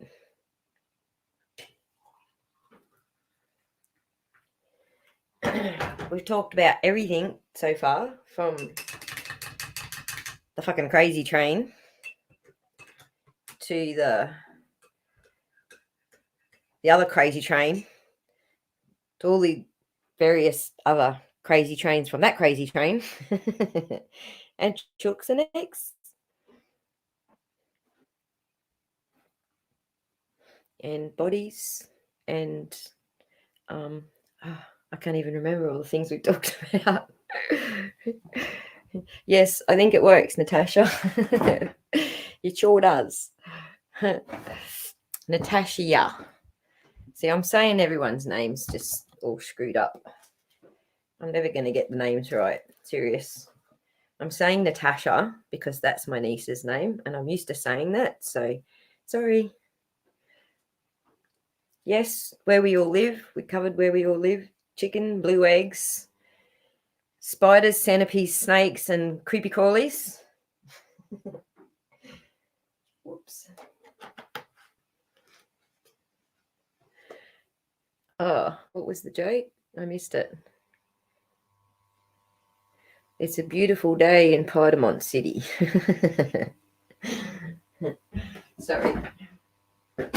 Sorry, Kath. I was actually making a coffee, so it went past me on the screen. It screamed past me. Makeup fungus, right, Leslie? And all the good herbs and stuff to fix it. And Manuka honey. 3,000 feet. True. I think I'm about 1,100 feet. Something like that.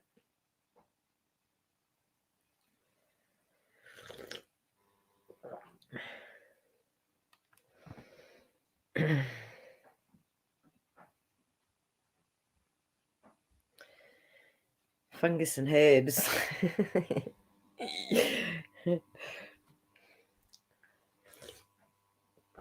I'm going to show you all something funny. Another something funny. Oh, let's just get back into my bed because I'm cold.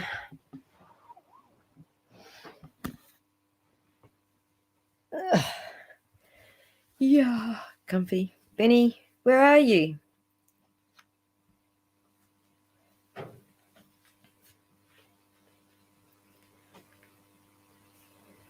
Where are you, Benny? Come on, dude.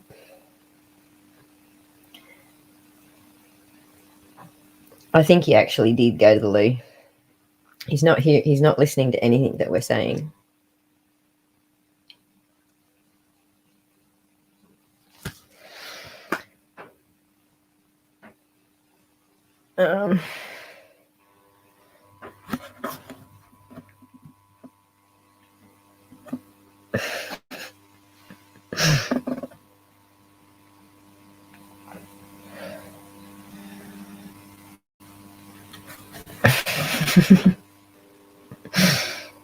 I can't even find the off button. I need my glasses.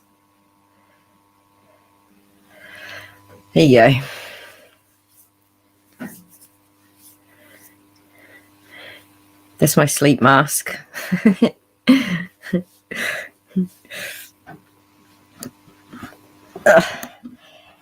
I just realized I gave you all a good view of my uncovered roof that I've been working on.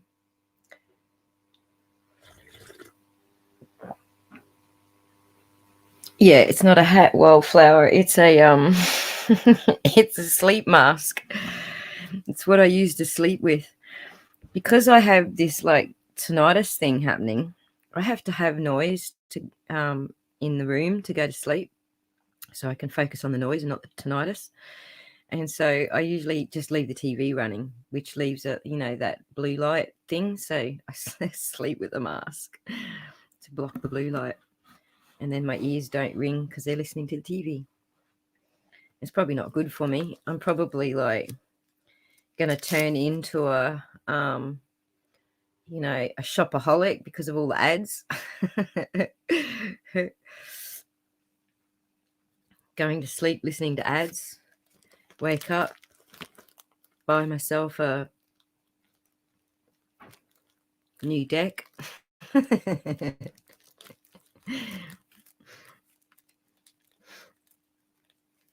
Benny, where did you go, man?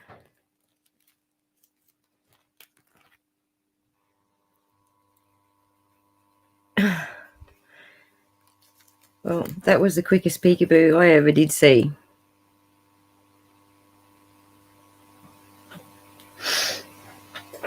He was in and out and go. Subliminal ads, that's the word I was trying to think of. Thank you, Wildflower. I was.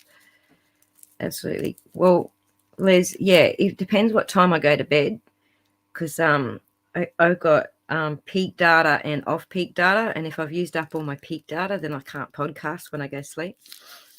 So toilet paper in your ears. Do you live on a highway or something, Kathy?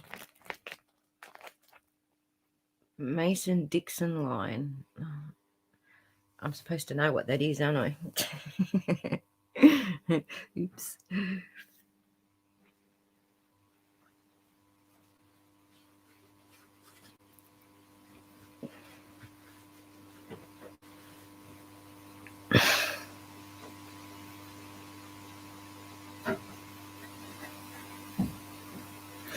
Oh, that sounds like a lovely little spot, Rebel. Hi, Mariam. Thanks for joining us.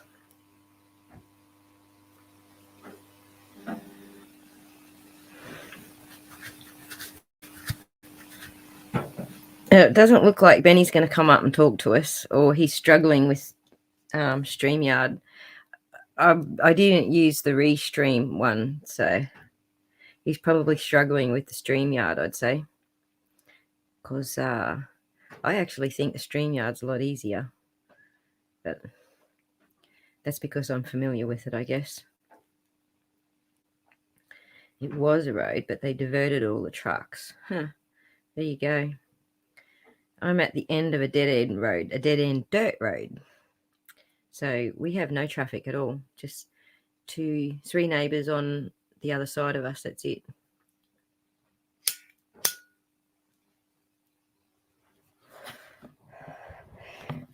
And I don't know, it's probably about time the dog started barking, I reckon. You'll hear him arc up shortly.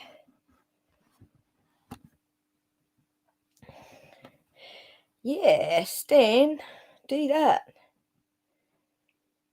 Do that, Stan. Stan the man. Oh, you're already here. Miriam is Stan. Stan should be in bed. What time is it there, Wildflower? Hey, Stan. How's it going, dude? So, hey, Stan, I got to talk to. I'm going tomorrow to see my grandson and talk to him about getting you two over there on the Discord, because he is nearly caught up with his schoolwork. So, like, it did give him some motivation. So, awesome. Holy Jesus, 1:30 a.m. Stan, you naughty boy.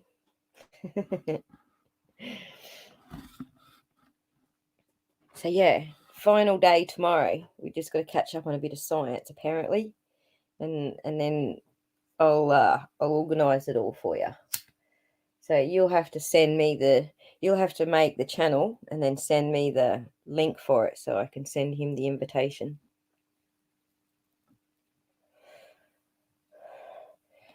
Yeah, same here, Wildflower. We're all in COVID lockdown here too. I was going to show you what Australians have been doing for lockdown. It's pretty funny. Like, there's a channel on Facebook, everyone had got bored. So what happened was, because we weren't allowed to go anywhere or even leave our houses for a little bit there was this Facebook group that got started, and it was about how our bins get to go out more than us.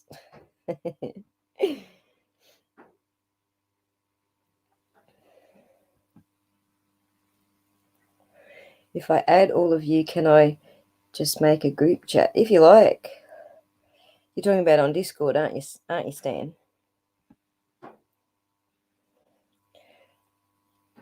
Anyway, so this is what Australians are doing. Because our bins get to go out more than us, there's a Facebook group called the Bin Isolation Outing. You should go check it out. It's so funny. Like, people are just doing crazy shit with their bins. And yeah, I didn't get quite as crazy as everybody else, but mine was a guess what I'm doing. Mine was a guess what I'm doing. Can you guess what I'm doing for lockdown?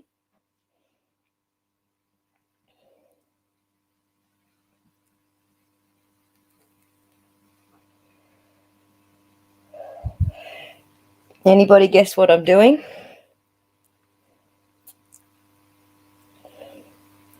Mine is actually the least crazy out of all of them.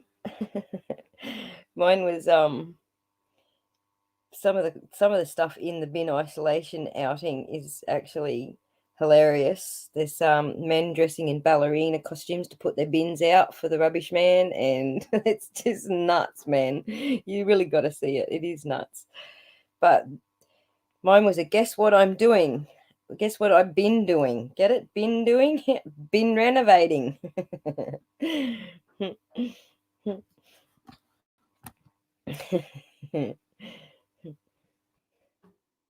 So yeah, that's it, Natasha.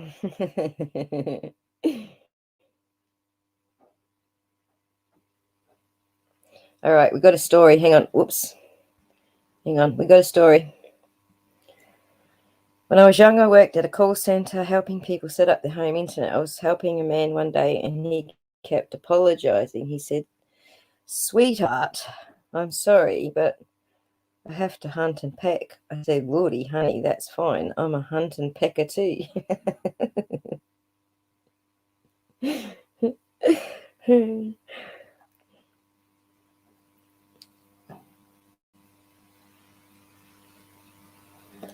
It's a super duper jigsaw, Wildflower, because you can stick different blades in it, and it can be like a tree saw for cutting branches and trimming trees.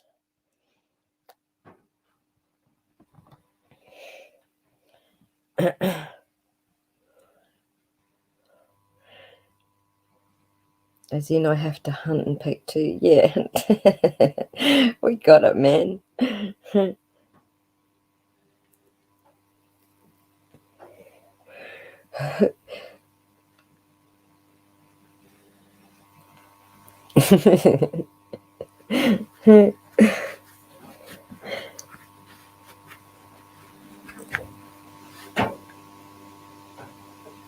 So, you were helping people set up their internet, eh? That's a shit job, man. I bet you're not doing that anymore.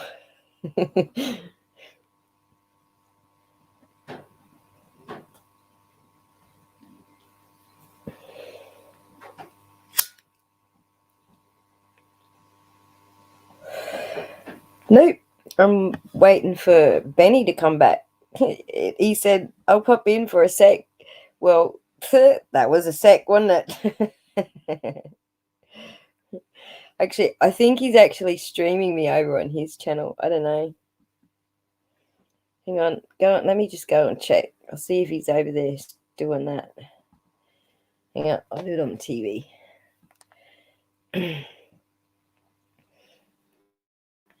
We're probably we're sitting here waiting for him, and he's sitting over there waiting for us. Go on.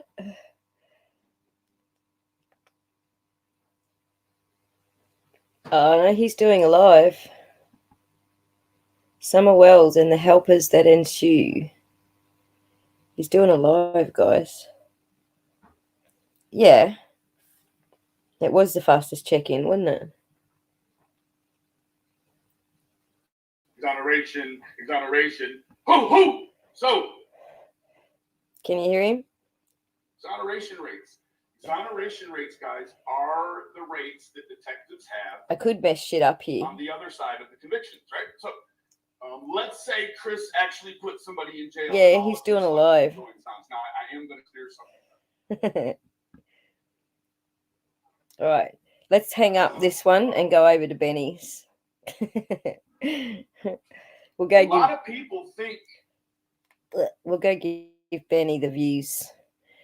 I am nearly done, honest. I really am nearly done. I got hoo-ha. I don't know if he's in hoo-ha mode. I think he is. All right, guys. I'll see you over on Benny's channel. If you don't know what it is, it's Blood Money Benny Keys. So we'll see you over there, yeah?